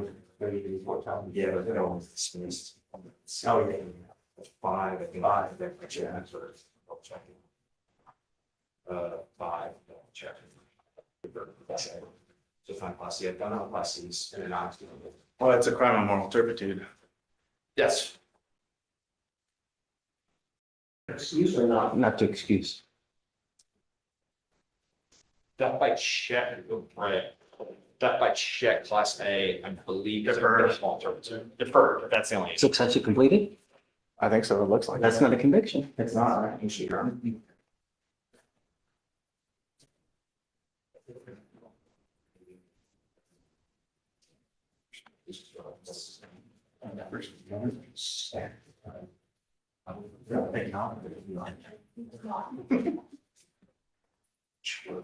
Really.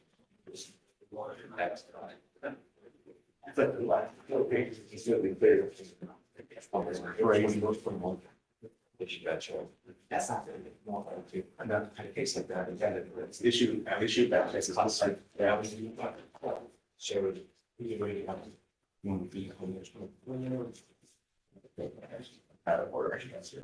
Criminal history for. Guys, what do you say? I didn't say anything that. I think we're good. We're good? All right. You ready? Yes. Okay.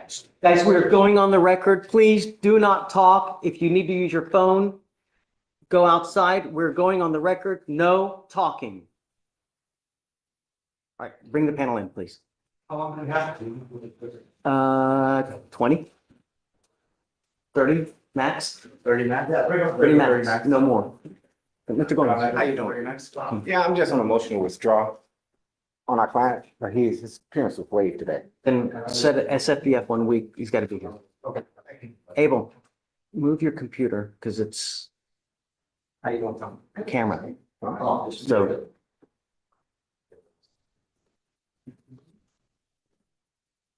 or dim it. And I can't see it. I mean, but I just don't want it to get on camera. That's it. Yeah, there you go. No, yes, sir, thank you. You know, I always said I knew I was getting older, but I didn't know I'd get to the. All right, for the jury.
Well, they're coming in real quick because there was a comment in a video earlier. I did a video a couple of weeks ago where Judge Fleischer did not accept a plea deal, and that was going to go to trial, and that was going to be today.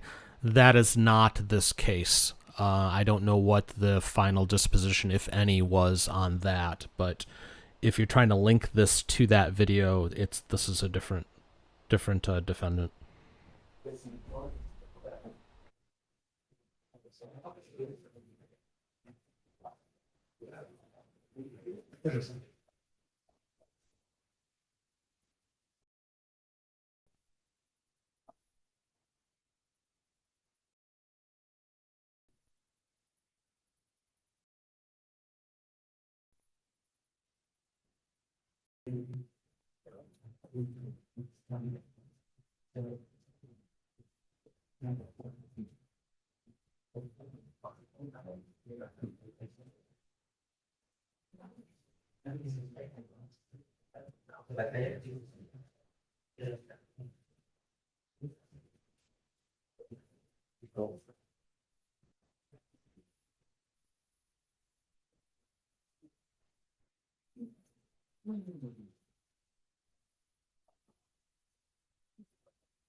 All accounted for? All right, everyone, please be seated. Good morning, everybody. Thank you so very much for coming. My name is David Fleischer. I am the judge here of Harris County Criminal Court at Law number 5. We are but one of 16 county criminal courts here in Houston. I'm going to go through the top because I don't know what you know. I don't know what you've heard. I don't know what anybody's been told to you. So I'm going to go as if you guys don't know anything. So what are we? We are a criminal court. There are 2 types of criminal courts, actually 3 types. There are district courts that handle felonies. There are county criminal courts that handle Class B and Class A misdemeanors. And then there are municipal/JP courts that handle Class C. If you ever get a speeding ticket, if you get, believe it or not, a Class C assault or something of this nature, you will go to municipal court. Now, Houston, Harris County is so big that we can't just have a municipal court. We have to have outliers all over the city because, I mean, really, from one part of Houston to the other, it takes you 2 to 2.5 hours. And that's probably without traffic. Because of that, we have justice of the peace that are scattered everywhere that handle Class C cases. Now, what are Class C? Those are the types of cases that are punishable by up to a $500 fine. We here in county criminal court handle Class B and Class A misdemeanors. So a Class B is something that's punishable by up to 180 days in jail and or a $2,000 fine. And a Class A, which is the worst of the misdemeanors, are punishable by up to a year in jail and or a $4,000 fine. We have 16 county courts, and then there are 22 district. Actually, there may be more now. Did they add more district courts? They did. I think 4. Business is so good down here that they have to add more, which is not a good thing, right? I mean, we try to stop as much as we can, but you know, it just happens sometimes, right? So they've had to add more district courts just because of the number of cases that are they're just popping up. I know that you don't want to be here. I know it's a burden to you. I would rather be playing Fortnite at home too. So I'm sorry to drag you down here. Really, I am. But I need you. You know, statistically speaking, we live in what, 3 million people? 5% of those upon call, 7% of people who are called upon jury duty actually show up. Do you realize that? It's just abysmal. So I'm so proud of you for coming and doing your civic duty. I really, really thank you. And really, if we didn't have you, it would be complete chaos because how would anything function? So really pat yourselves on the back, you know, and for those who are selected, you're going to get a whopping $40 a day and lunch. So thank you so very much for coming. We are here for a trial today, as you very well may figure out. It's a DWI, and I anticipate this case to last for 2 days, today and tomorrow. Is there anyone that cannot be here tomorrow for any reason whatsoever? They've got plane tickets, a doctor's appointment that they've made for months. It's okay. We bring a lot of you guys because I anticipate there are going to be issues. What I really, really don't want is to impanel a juror and then, oh, I can't make it tomorrow. It's okay. Anyone? Anyone that can be here tomorrow? And please, when you answer up, please do so by your juror number. Juror number 15. No, just no can do tomorrow. Not just because I've got I just don't want to come or I've got. I've got a back issue and the doctor has me scheduled for. Oh, I'm okay with That's it. it. I can Okay, cancel it. not a problem, really. I'm happy that you're here. We try to accommodate as many people as we can. Is there anyone here that doesn't speak English or doesn't understand English very well? It's okay. Anyone.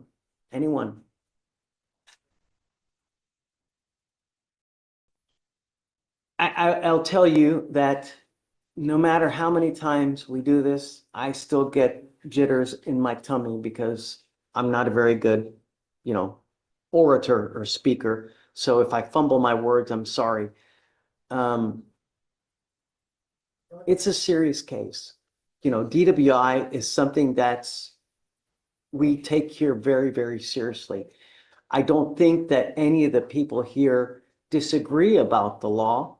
What they disagree about whether the law was broken.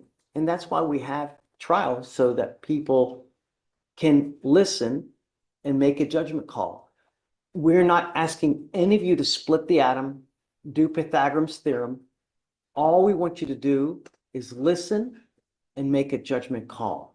Really, you in your gut will know if you hear someone testifying, whether they're in left field or outer space, or they're just completely wacko, or whether they know what they're talking about. It's just common sense. Is there anyone here that has some kind of experience that they don't think that they'd be able to sit for a DWI trial?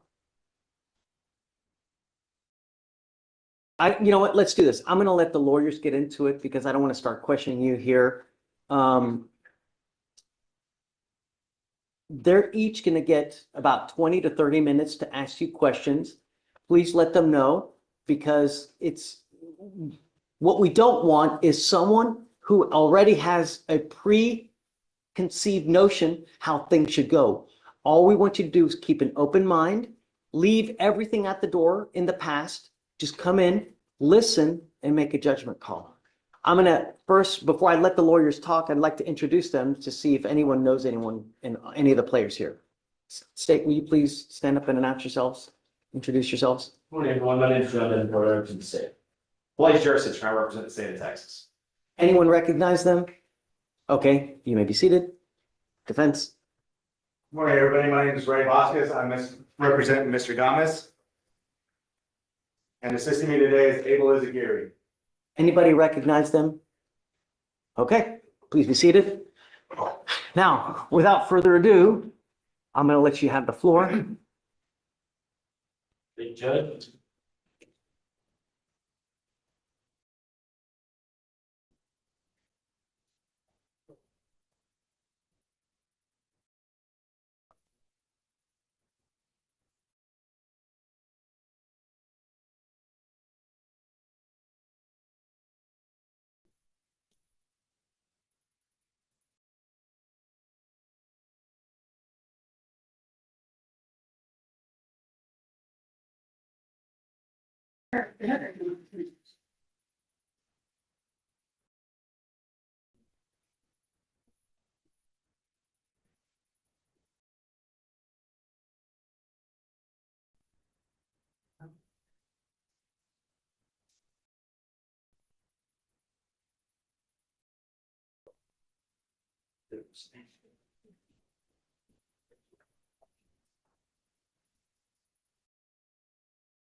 All right, good morning, everybody.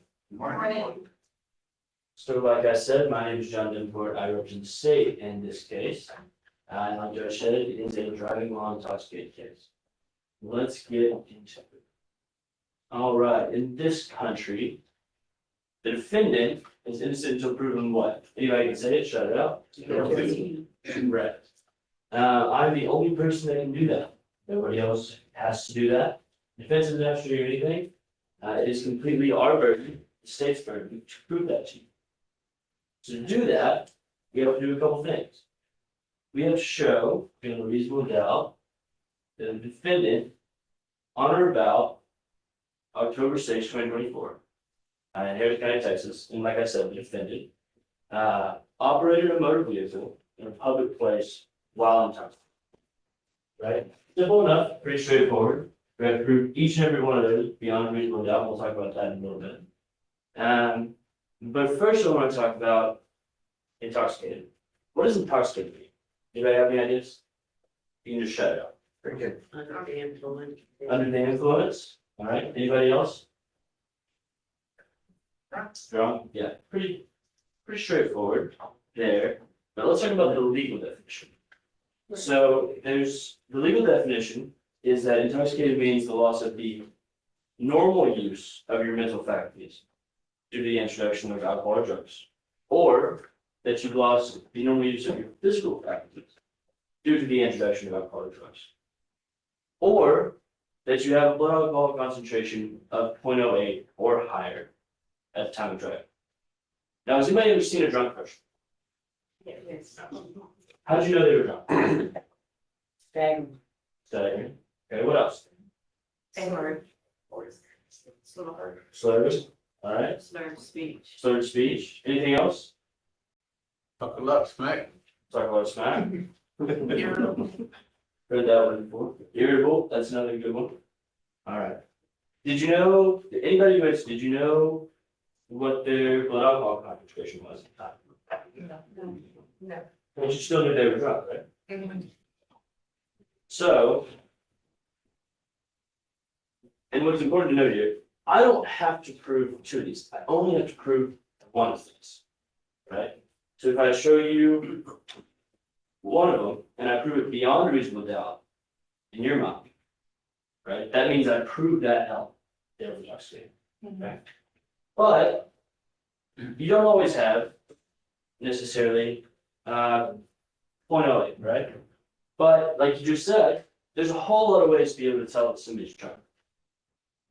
So if I show you one of the other two, and I don't give you a blood alcohol concentration, then, but I do prove beyond a reasonable doubt, you still have to find the defendant guilty, or to show, or at least find that I proved that element of me. If I prove all my elements, right? Let's say for this hypothetical, I prove every single one of my elements beyond a reasonable doubt, including this one. But let's say I don't show you that they were above 0.08 at the time. Is there anybody here that would be incapable of finding the defendant guilty, even though I proved all of my elements here? Anybody? It's okay. I just need. No? All right. All right. So, got a little story for you. So these are my two granddads, right? Over here on the right, this is Mike. On the left is Don, right? So Mike is a wine drinker, right? And as soon as he opens that bottle of wine, As soon as he smells it, he already starts getting giggly. You can look at him and he looks like he's drunk, right? Automatic. As soon as he sniffs that one, as soon as he smells it. And then you have Don. Don is a whiskey drinker. And Don can drink all night long. And he never changes, right? He's the exact same, he's telling the exact same joke, acting the exact same way, and you never know he's drunk. So let's say that one night you're hanging out with Don, and you watched Don, and you watched him drink whiskey all night. And Don turns to you and he says, I'm a little hungry. Let's hop in the truck, run to Waterbury. I'll drive. Is there anybody here that's going to get in the truck with Don? No. Why not, though? He looks fine, doesn't he? You can't tell. Yeah, but if you saw how much he was drinking, that's just a telltale sign that it wouldn't be in your best interest to ride with him. Even though he might not look drunk, but you knew that he drank a lot. Is he capable of driving? So, well, for the purpose of this hypothetical, he's drank a lot. We're just gonna say that. Question is he capable of driving? Well, for the purposes of this hypothetical, let's just stick with the fact that he's drank a lot of alcohol. But you don't know exactly how much. The reason why I asked that question, I got an uncle who can drink all day and still drive it smooth. Okay. So that's why I asked the question. So, if, let's say that uncle, would you get in the car with that uncle? Maybe, maybe not. Depends on the driver? Yeah, depends on how I'm feeling that day. Okay. All right. So, let's say that I was able to show you that, a certain. That I proved beyond a reasonable doubt that the defendant was a public crime, right? But you thought from whatever you saw that the defendant was still capable of driving, like that uncle was driving. Yeah. Would you still be able to find the defendant guilty and follow the law that says that if I show you he's above the .08, you've got to find the defendant guilty? If I prove to you beyond a reasonable doubt, you still be able to find him guilty. I'm gonna object, Your Honor, that's a good question. Restate the question, please. If I prove to you beyond a reasonable doubt that the defendant was above a .08 and was intoxicated by the letter of the law, and I prove to you all my other elements beyond a reasonable doubt, would you still require me to prove that he was incapable of driving, like you were talking about, even though I proved all my elements beyond a reasonable doubt? First of all, I don't recommend he stop driving. But just yes or no. Yeah. You'd be able to find him guilty, Yeah. or you need me to prove more? Well, I mean, his blood level is what, 20? Yeah. You'd be able to find him guilty? Okay. Still a commitment, I shoot, Judge. Please don't ask just these commitment issues. Ladies and gentlemen of the jury, remember, back in the old days, we didn't have all these things. There were no blood tests. There were no breath tests.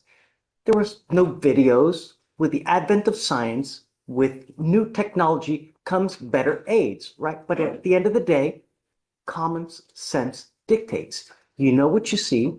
You know what someone looks like when they're a particular way. Just use common sense, right? Everything else is just.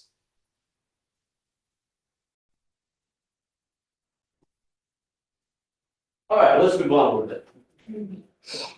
All right, so I talked a little bit about beyond a reasonable doubt, but what does that mean, right? Surely there's a definition. Not so much. But what it is, I can tell you essentially what it doesn't, right? It does not mean beyond all doubt. It doesn't mean beyond a shadow of doubt. And it doesn't mean beyond a certain number of percent, right? 95% sure we don't use that, right? You just have to base it on your common sense and your life experiences. Okay? So, for this next exercise, I'm going to show you a picture. And it's going to be blocked out. And then I'm going to go through each slide, and each slide is going to reveal a little bit more of the picture. Okay? So once I get to a point where you see enough of the picture, where you think you know what it is, beyond reasonable doubt, I'm going to ask that you raise your jury card. All right, has everybody got that? Anybody have any questions about that? Everybody good? All right. All right. Anybody know what this is? The whole picture, sorry. No? Anybody have any guesses? It's a place. All right, I can tell you that much. It's a place. Anybody know what place we're at? Just based off that little sliver? All right. Good. Anybody know? It's got a specific name. It's got a proper name. All right. Anybody now? Okay, but are you beyond reasonable doubt? Are you sure beyond reasonable doubt that is what you're saying? Beyond reasonable doubt, not yet. Okay, all right, just when we're beyond reasonable doubt, all right, everybody? All right. All right, anybody now? All right, go ahead and raise your jury card if you are good beyond a reasonable doubt. Raise my eye, please.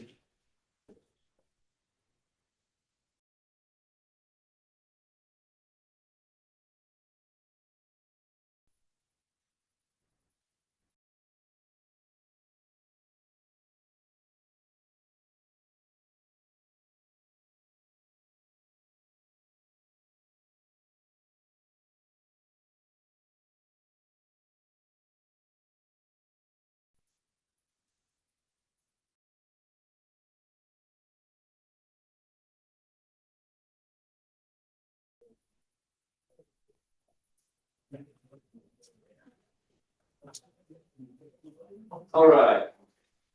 Don't put your cards down now. All right, who's left? If there's anybody left. All right, now, anybody? Those still left? Okay. All right. So yes, it was Stonehenge, all right. It was a good guess. But you see, that's kind of how beyond reasonable doubt works, right? So when we went back here, here, you said you thought it was Stonehenge, but you weren't sure, right? Why weren't you sure? What was the feeling that you had? Well, I've seen, a lot of pictures of Stonehenge. It look like that there are some copies elsewhere. Okay. That are smaller scale. So, but when we got to here,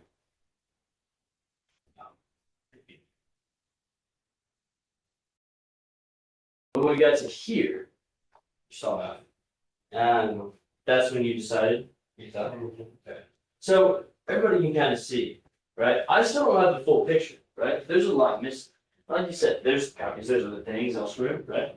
But if I have enough of that picture, then I can still say that it's beyond reasonable doubt, even though I don't have everything that's there, right? And that's kind of how trials work. That's kind of how evidence works, right? There's might be some things that we're just not going to know. But it can still be beyond a reasonable doubt if I show you enough of that picture. Does that make sense, everybody? All right, so let's talk about evidence, right? We've already said it's a DWI case. So what kind of evidence do I expect to see in this case? Anybody? You can start anywhere.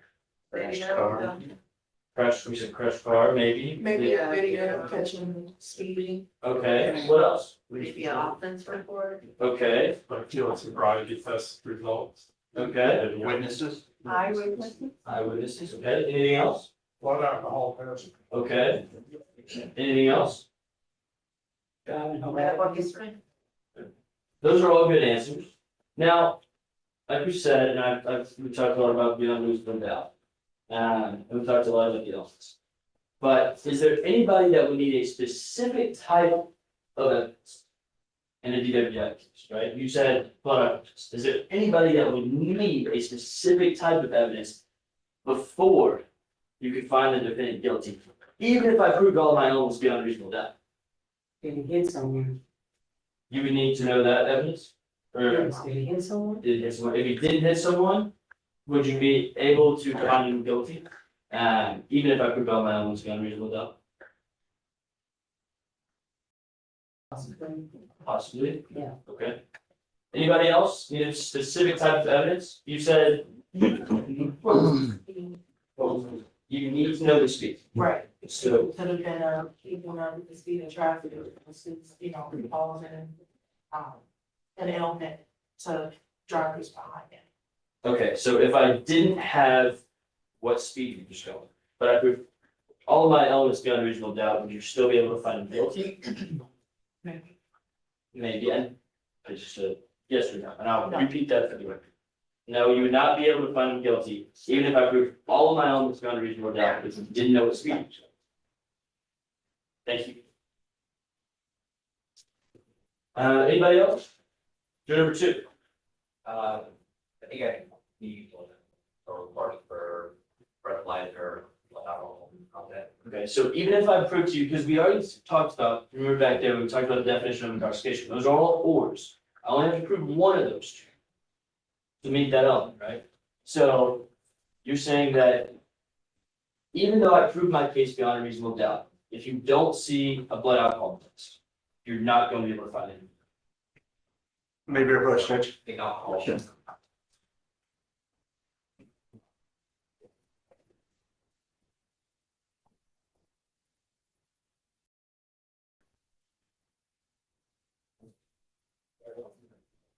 Repeatedly trying to get them to commit to something, you know? Either rephrase it or. You know. I can rephrase that question. I was trying to clarify exactly what you're saying. Well, in fact, I understand what he's trying to do, which is that he's trying to get, you know, angry. You know, so I think it needs to be rephrased to where it's not a commitment. Those seem like commitment questions to me, that would be my opinion. Yeah, great. It is, if you're trying to commit them to something, like, sure. All right. She can hear, Judge.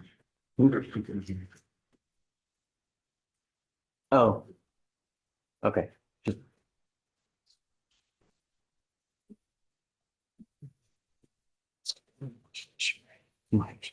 With this commitment, watch this.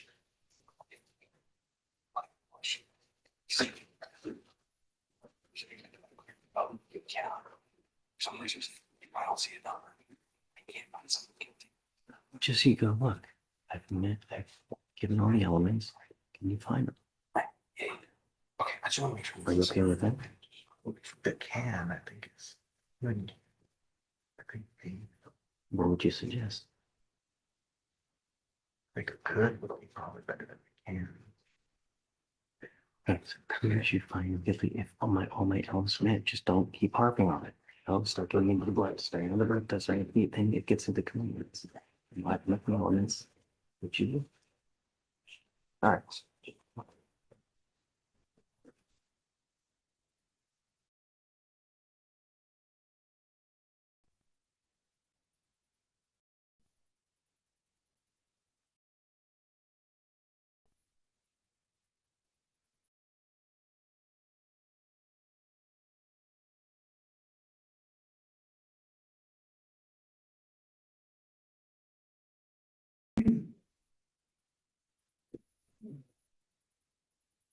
All right, let's get back into this.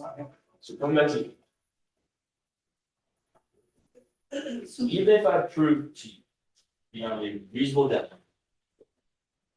that it was impossible, don't see a specific type of evidence, could you still find the defendant?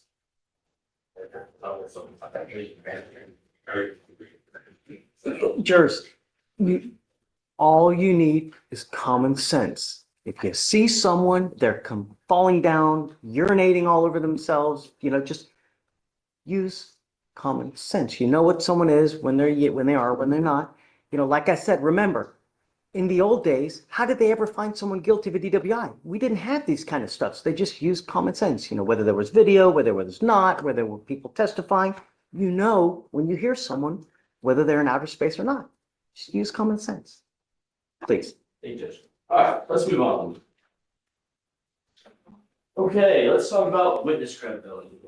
So, in the state of Texas, right, no matter what someone looks like when they walk through that door back there and get up on the stand, they all start at the same line, right? Doesn't matter if it's the Joker, Bruce Wayne, Nun, Snow White, or law enforcement, right? They start at the exact same line, regardless of what they look like, how they're dressed. It doesn't matter until they open their mouths on that stand and start talking. Then you can make judgments about credibility. Okay. So, is there anybody here that would give more credence to someone's testimony just because they come in dressed in a uniform with a police officer? Is there anybody here that would give them more credence? Give them more credibility? No? Okay. What about less?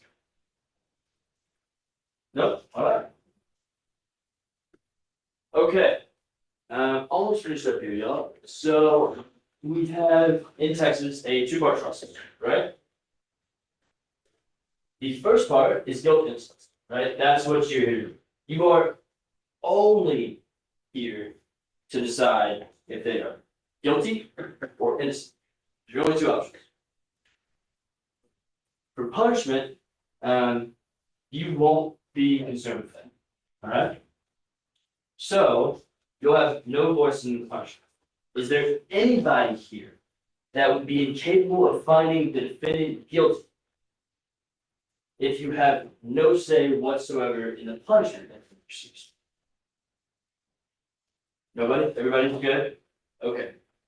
Anybody else? No? Just making sure. All right. Okay, so for this next question, it's going to be a little different. All right, so here's what we're going to do. It's what we call a scaled question. So what we'll do is I'm going to go down the line. I'm going to say juror number 1, and then you're going to say your answer, say it loudly and clearly so the court reporter can hear. All right, so I'm going to ask, and not yet, but I'm going to ask, how important is it to you that we prosecute DWI cases? Right? Here's one. How important is it to you that we, the state, prosecute these types of cases? Right? If it's not important to you, juror number 1, you'd say 1.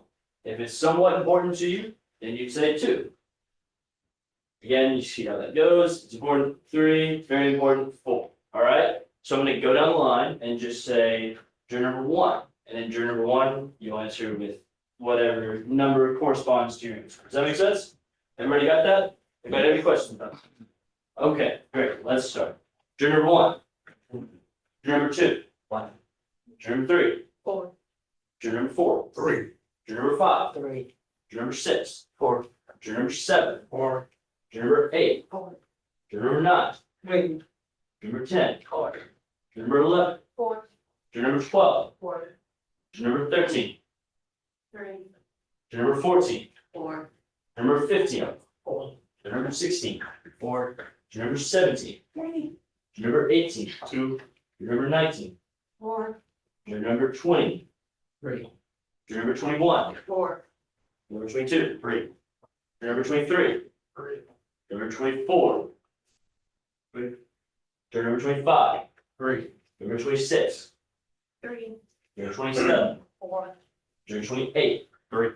Juror 29. 4. Juror 30. 3. Juror 31. 2. Juror 32. Definitely 4. Juror 33. 4. Juror 34. 4. Juror 35. 4. Thank you. All right, and then we have one more, and we all kind of got out of that work last time, so that was great, y'all. So we're gonna do that one more time. And this time, statement. And if you agree, you're 4. If you somewhat agree, you're 3. Somewhat disagree, 2. Strongly disagree, 1. All right. The statement is law enforcement is doing a good job in my community. All right. So everybody good on that? Everybody knows how we're doing that this time? Okay. Great, all right. Juror number one. Three. Juror two. Two. Juror three. Three. Juror four. Three. Juror five. Three. Sorry. Three. Juror five. Juror five, you did. Juror six. Three. Juror seven. Two. Juror eight. Four. Juror nine. Three. Juror 10. Three. Juror 11. Four. Juror 12. Three. Juror 13. Three. Juror 14. Three. Juror 14. Sorry, excuse me. Juror 15. Three. Juror 16. Three. Juror 17. Two. Juror 18. One. Juror 19. Two. Juror 20. Three. Juror 21. Four. Juror 22. Four. Juror 23. Two. Juror 24. Juror 25. One. Juror 26. Three. Juror 27. Three. Juror 28. Three. Juror 29. Three. Juror 30. Three. Juror 31. Juror 32. Three. Juror 33. Three. Juror 34. Three. Juror 35. Three. Thank you, everybody. All right, so, 2 minutes. 2 minutes, thank you, Judge. Just one last question. Does anybody have any moral or religious reason why they can't sit in judgment of others? Anybody? No? Anything? All right, well, thank you so much, y'all. I look forward to talking to a few of y'all here in a little bit. All right, thank you. May I have a moment to set up, Judge? Sure. While he's setting up, we've had some really good back and forth in the chats. I appreciate that. Feel free to continue along those lines. We will go long today. I'll figure out how to get my other things done later, but I'm certainly not going to abandon this mid-process. So we'll stick with it till it's done.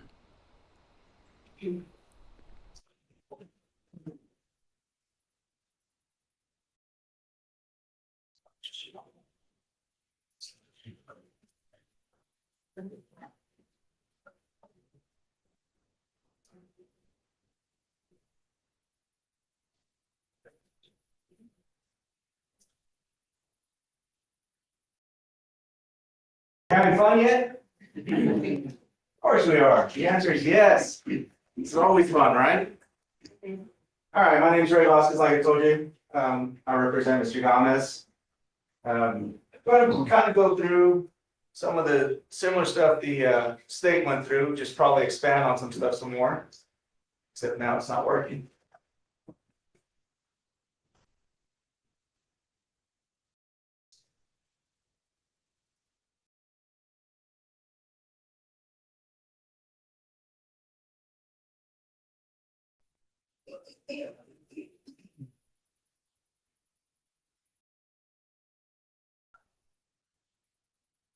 Super. There you go. Here to help, Your Honor.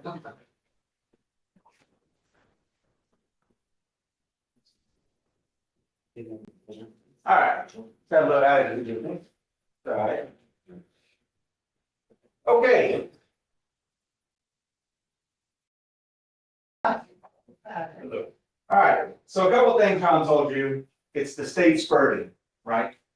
Does anybody disagree that the state has the burden to prove the case beyond a reasonable doubt? They're gonna say, you know what, Ray, I want you to get up and I want you to tell me why your client's not guilty. Right? Is anybody gonna say, Ray, I need you to tell me why your client's not guilty? Raise your hands. Go ahead and raise your black card real high. I know somebody's gonna say that. All right, jury number 3, you would want to hear what our defense is, right? Even though it's the state's burden and the state's only burden, I could sit here and do nothing, right? Okay, everybody's heard of the Fifth Amendment, right? What is the main crux of the Fifth Amendment? Right to remain silent, right? Anybody watch cop shows? When you see those cop shows, what's the first thing they do when they arrest somebody? Read you your Miranda rights. What's the first word of the Miranda rights? You have the right to remain silent, right? Which means I can sit here and do absolutely nothing, right? Does anybody disagree with me? Juror number 3, you disagree with that? I feel like, me with personal experience, I need to know why the defendant is here in the first place, because there are plenty of people that drunk while under the influence, but what was he doing specifically that got him in this situation? Okay, well, you understand though that as he sits here today, he is presumed innocent, correct? Okay, everybody, does anybody disagree with that? Presumption of innocence, right? Okay, so what you're saying is you would have to hear from him in order to make a decision on this case, is that correct? Yes, I need you to say it loud, please, I'm sorry. Okay, juror number, I'm sorry, I think you're 14. You said the same thing, I saw your card go up. I would just like to hear the defense, and you, basically trying to debunk basically what the prosecution is saying. Okay, but you understand it's not my burden to do that, correct?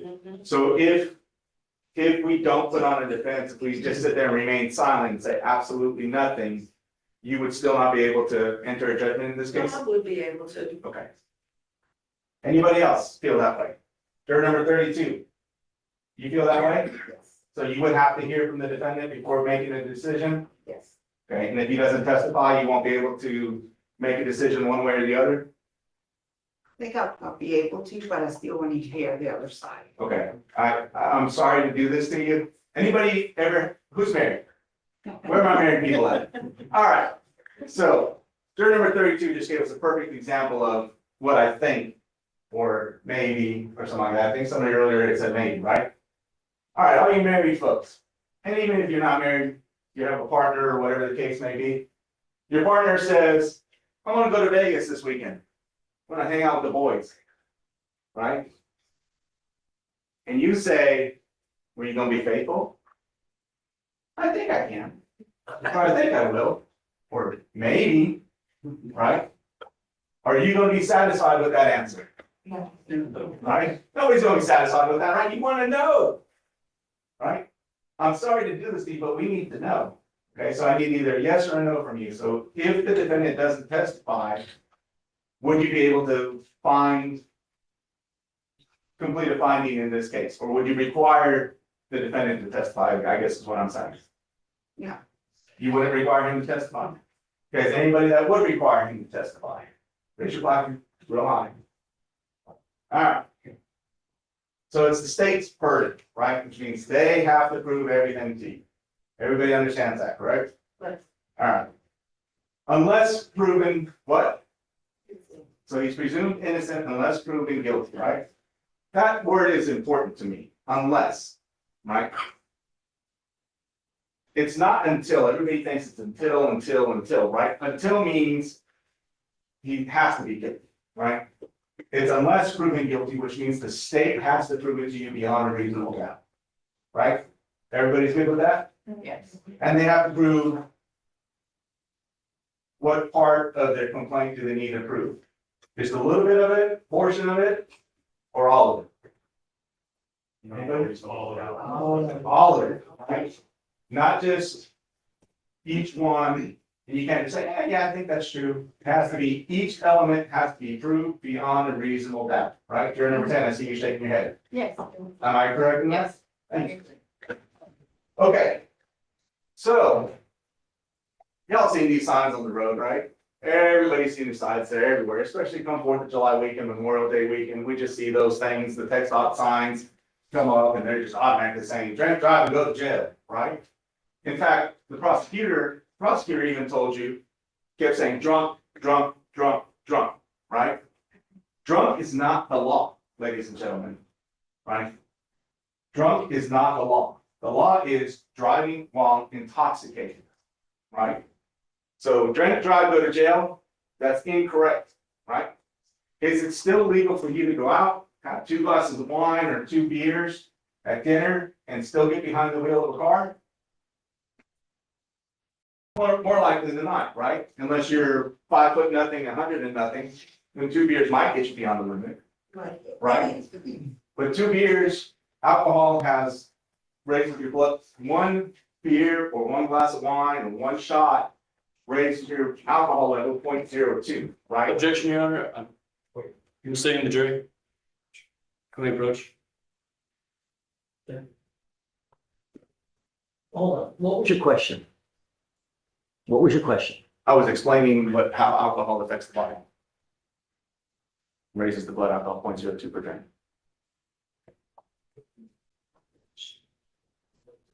What's your objection?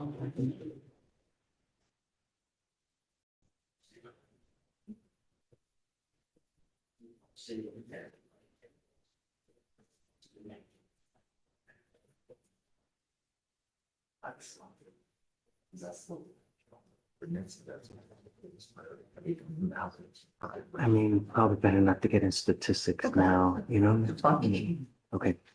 Fine.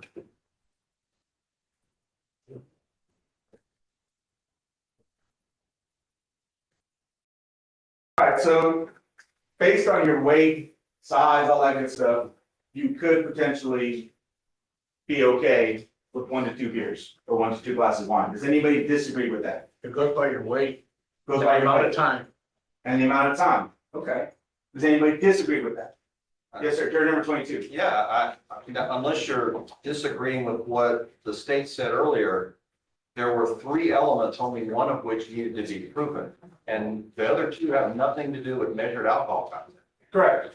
Right. So But oh, yeah, I'm sorry. And I'll clarify for you. Yeah. Okay, so the prosecutor kept saying drunk, drunk, drunk, right?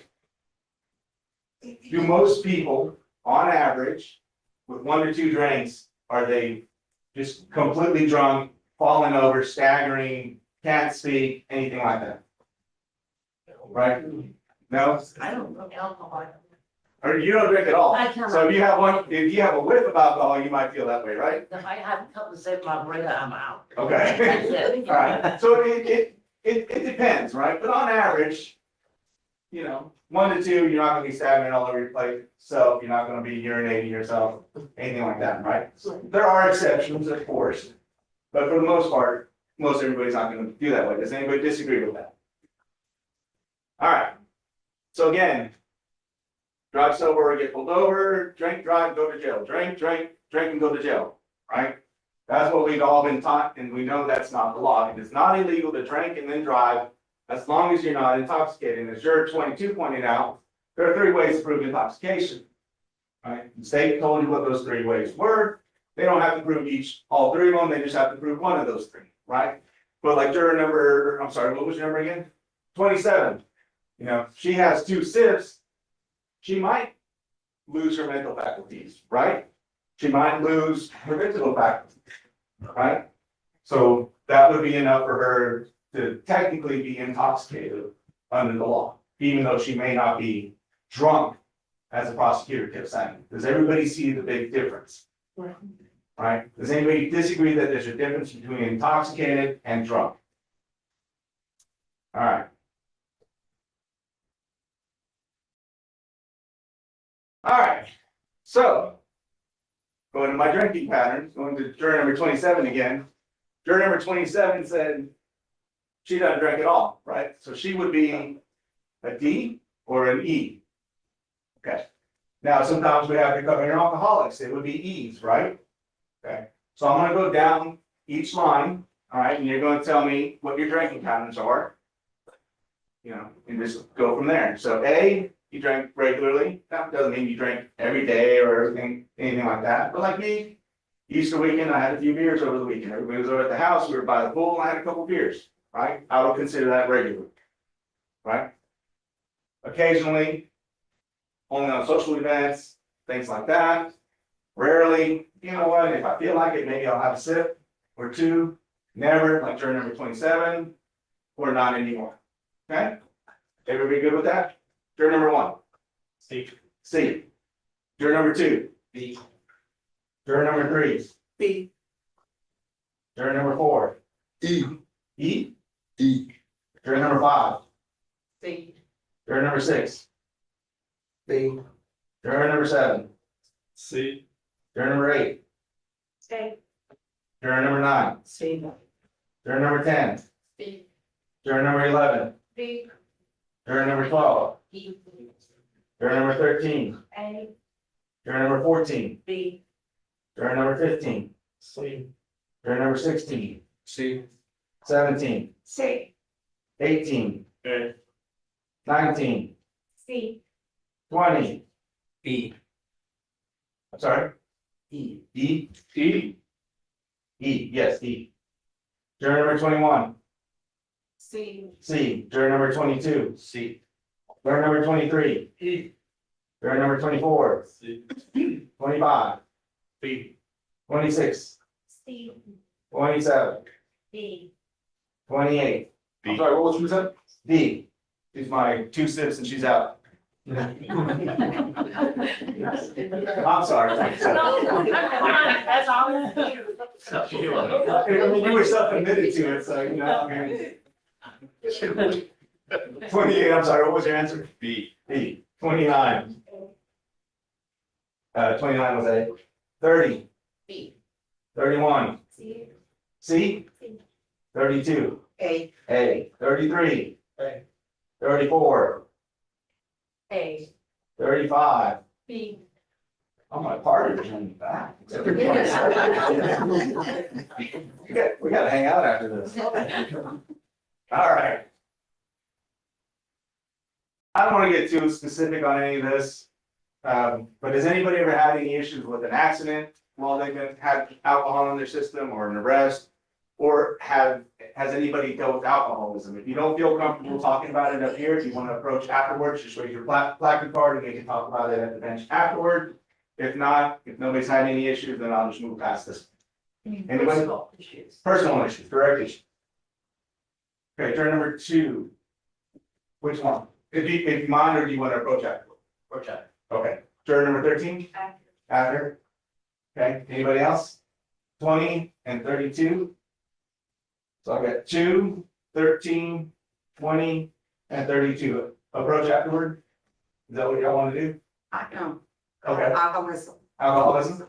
Okay. And 20, did you want to approach afterward? Alcoholism?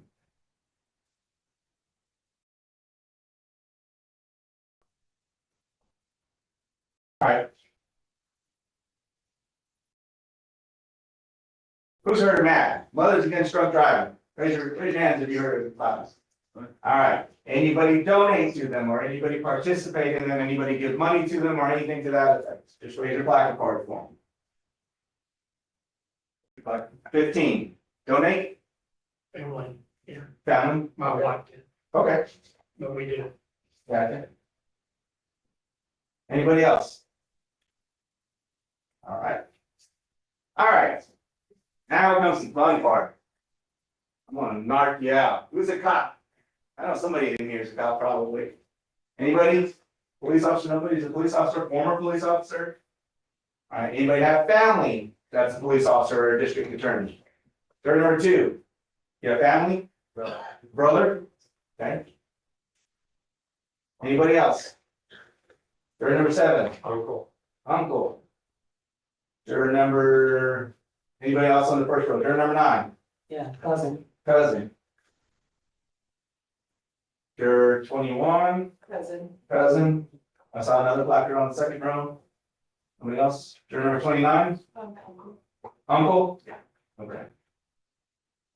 So, going down the line, juror number 2, with your brother being a police officer, would you automatically feel like a police officer is automatically credible? And would you give more weight to the testimony of a police officer in a situation like this? I feel like I would, because they've had training. Okay, and do you feel that that would not make you a fair and impartial juror in this case? And again, I got to ask the question of yes or no? Yes. Yes, okay, so you cannot be fair and impartial, correct? Okay. Juror number 7, same questions to you. Anything about your uncle being a police officer would automatically give you rise that a police officer is automatically credible? I would say yes. Okay, and do you think? Well, you'd ask the more credible. Okay, and do you think that you would not be able to be a fair and impartial juror just because of your, Well, I think I could still. again, I can't accept, I think, it's yes or no. Repeat your question. Do you feel you would still be able to be fair and impartial, even with the relationship you have with your own? Yes. So you can be fair. Number 9. Yes. Yes, you can be fair and impartial. 21. We'll be fair. Okay. Yes. And 29. Yes? You said it was John, right? All right, anybody related to or ever been a prosecutor in this county or any county? I know I've got Harris County up there, but any county, anybody related to or been a prosecutor themselves? Raise your hands. No? All right, big deal. Anybody been a defense attorney? Who's my lawyer? Where's my lawyer? There he is. Kind of law you practice during one? Corporate. Corporate law? Yeah. Okay. All right. Wow. I gotta make the font a little bigger on that. Presumption of innocence. I know I harped on this early on. I'm gonna harp on it again. Why? Because it's extremely important, right? 0 being completely innocent, 10 being guilty, and he's here for a reason, so he's got to be somewhere in the middle. Maybe he's guilty, maybe he's not. I'm going to ask you to give me an answer based on 0 to 10. Just that answer, okay? Everybody understand that? So 0 being completely innocent, you're going to automatically assume he's innocent. 10, you're going to think he's guilty already without ever hearing any evidence, or you can fall somewhere in the middle. All right? Any questions on that? I don't either. I don't know. Okay. So I'm going to ask you. How do I know?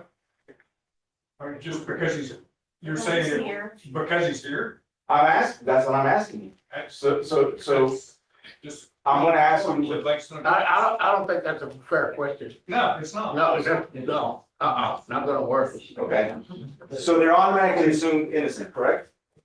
Right, did everybody understand that? There's a presumption of innocence, right?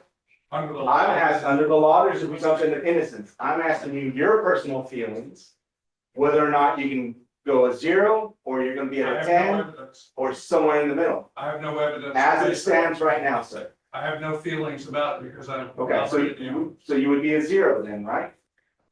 No, I don't think he's presumed innocent. I don't think he's presumed guilty. Okay, you understand that the law requires that there's automatically a presumption of innocence, correct? Even as we sit here right now, he's presumed innocent, right? That's the law. Do you understand that? You're asking me to say what I think about this case. When I'm asking about the presumption of innocence. Right? So. We're here because of this case. Correct. So I'm asking. And you're asking me how I feel about his guilt or innocence. Correct. About what the law says. No, I'm asking how you feel about the law and whether or not you can give him the presumption of innocence as we sit right now. Right, as we sit right now. Okay, as we sit right now, I'm asking for either a 0, a 10, or somewhere in the middle. Okay, does everybody understand that? Yeah. Okay. And what's your number, sir? 23. 23, thank you, sir. All right, juror number 1. Juror number 2. 5. Juror number 3. 5. Juror number 4. 0. Juror number 5. 2. And I'm sorry, that was a 2? Juror number 6. 0. I'm sorry, Ray, can you do number 4 again? 1 was 0, 2 was 5. 3 was 5, 4 was 0. Okay. Okay, I was on 6, 7, juror number 7. 0. Juror number 8. 5. Juror number 9. 5. Juror number 10. 5. Juror number 11. 8. Juror number 12. Juror number 13. 5. Juror number 14. 0. Juror number 15. 5. Juror number 16. 5. Juror number 17. 5. Juror number 18. 0. Juror number 19. 0. 20. 0. 21. 5. 22. 0. 23. 5. May we approach, Judge?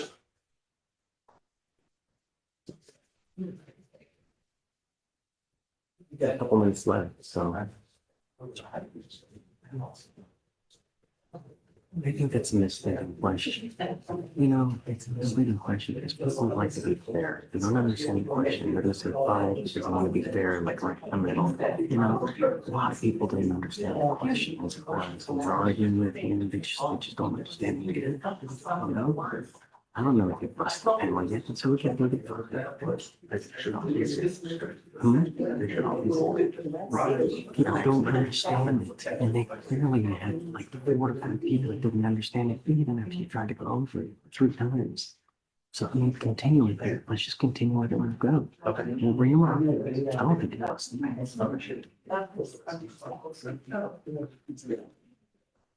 All right, where was I? 24.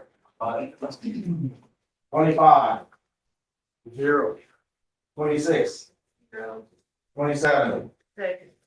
28. 0. 29. 30. 31. 32. 33. 34. 35. 2. Okay. What's that say? Jumping to conclusions, right? Kind of like with our Stonehenge picture, we haven't seen the whole thing, right? We just assume that says jumping to conclusions, right? That's not what it says at all. Okay. So, yeah, how do you pronounce that? I have no idea, right? But everybody just assumed you saw a little bit and you knew, hey, I know exactly what that says, right? This is reasonable doubt, ladies and gentlemen, right? Just like the Stonehenge picture, you gotta see the entire picture before we get there, right? Reasonable doubt. Now, prosecution showing you that Stonehenge picture, that's pretty good, right? But it got about halfway, and then right about halfway, everybody can see exactly what it was, right? Well, halfway gets us, oh, that's not gonna show up. That gets us to about reasonable suspicion or maybe probable cause. Everybody sees the steps, right? My corporate lawyer, what's the standard in a civil case? Preponderance of the evidence, right? Just a little bit over halfway, right? Anybody know who CPS is? What CPS does? Right? They take away your kids. Objection, Your Honor, receiving proof. Overruled. Continue. CPS takes away your kids, right? What's the standard for CPS to take away your kids? Anybody know? What's the standard as far as proof is concerned? Clear and convincing evidence, right? So right between preponderance of the evidence, my civil lawyer over here, which is when you're arguing about money, just got to be like a little bit above what you know, the evidence is a little bit there, right? Take away your kids, it's a little bit further. But to find somebody guilty, you have to get 2 more steps, right? Everybody see that? So you got to get beyond clear and convincing, which is take away your kids. To the next step, reasonable doubt, even if they get to that step, they still have to make it to the next step, which is reasonable doubt, right? You have to get all the way up that staircase. Does anybody have a problem with that? Does everybody understand that? All right, so I think I'm about out of time. Thank you all very much for being here. Jury service is a very important aspect of our criminal justice system, our judicial system altogether, but especially in our criminal justice system. So I do thank you all for being here. And with that, I'll stand down. Does anybody have any questions for me? Did you drive after drinking your beers? Sorry? I said, did you drive after? I was at home. I stayed home. Yeah, I was at home. Took a shower and went to bed. All right, thank you all very much for your time. Ladies and gentlemen of the jury, DWI is extremely serious and we take it seriously. Both the sets of the lawyers got up to ask you questions to see, would you be the proper juror in this type of case? Because not everybody is, and it's okay. We get it. You have things that happen in your life that may really have a profound impact on you where you may not be a good juror for a certain type of case. We get that and we understand it. And that's why they're up there asking you questions. It's not to trick you, this, to see. Have you already found this defendant guilty by virtue of just walking in here? That's what we want to know. Will you keep an open mind and listen to everything? Don't make a judgment call. Don't listen to all this jibber jabber about it. No. All you do is you listen to testimony, you look at evidence and make a decision. I told you at the beginning, it's not rocket science. We're not asking you to do Pythagoras theorem. No. Listen, in your gut, you will know when someone really knows what they're talking about, and just make a judgment call. That's all there is to it, right?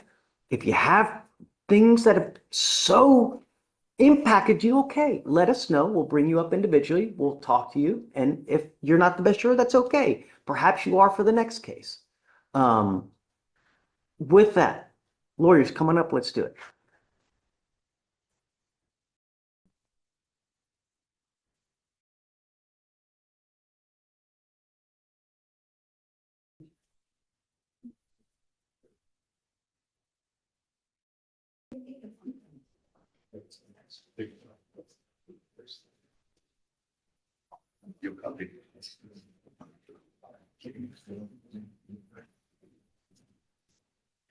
Here's the mic, guys. So we're gonna ask you to speak into here so that she can hear everything. Okay, so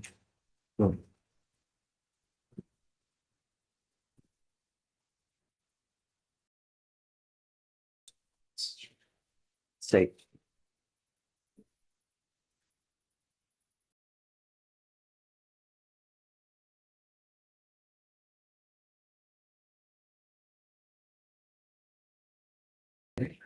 Okay.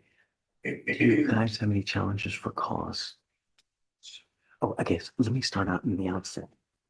Juror 15 can't be here tomorrow because he's got doctor's appointments. So right off the bat, we'll have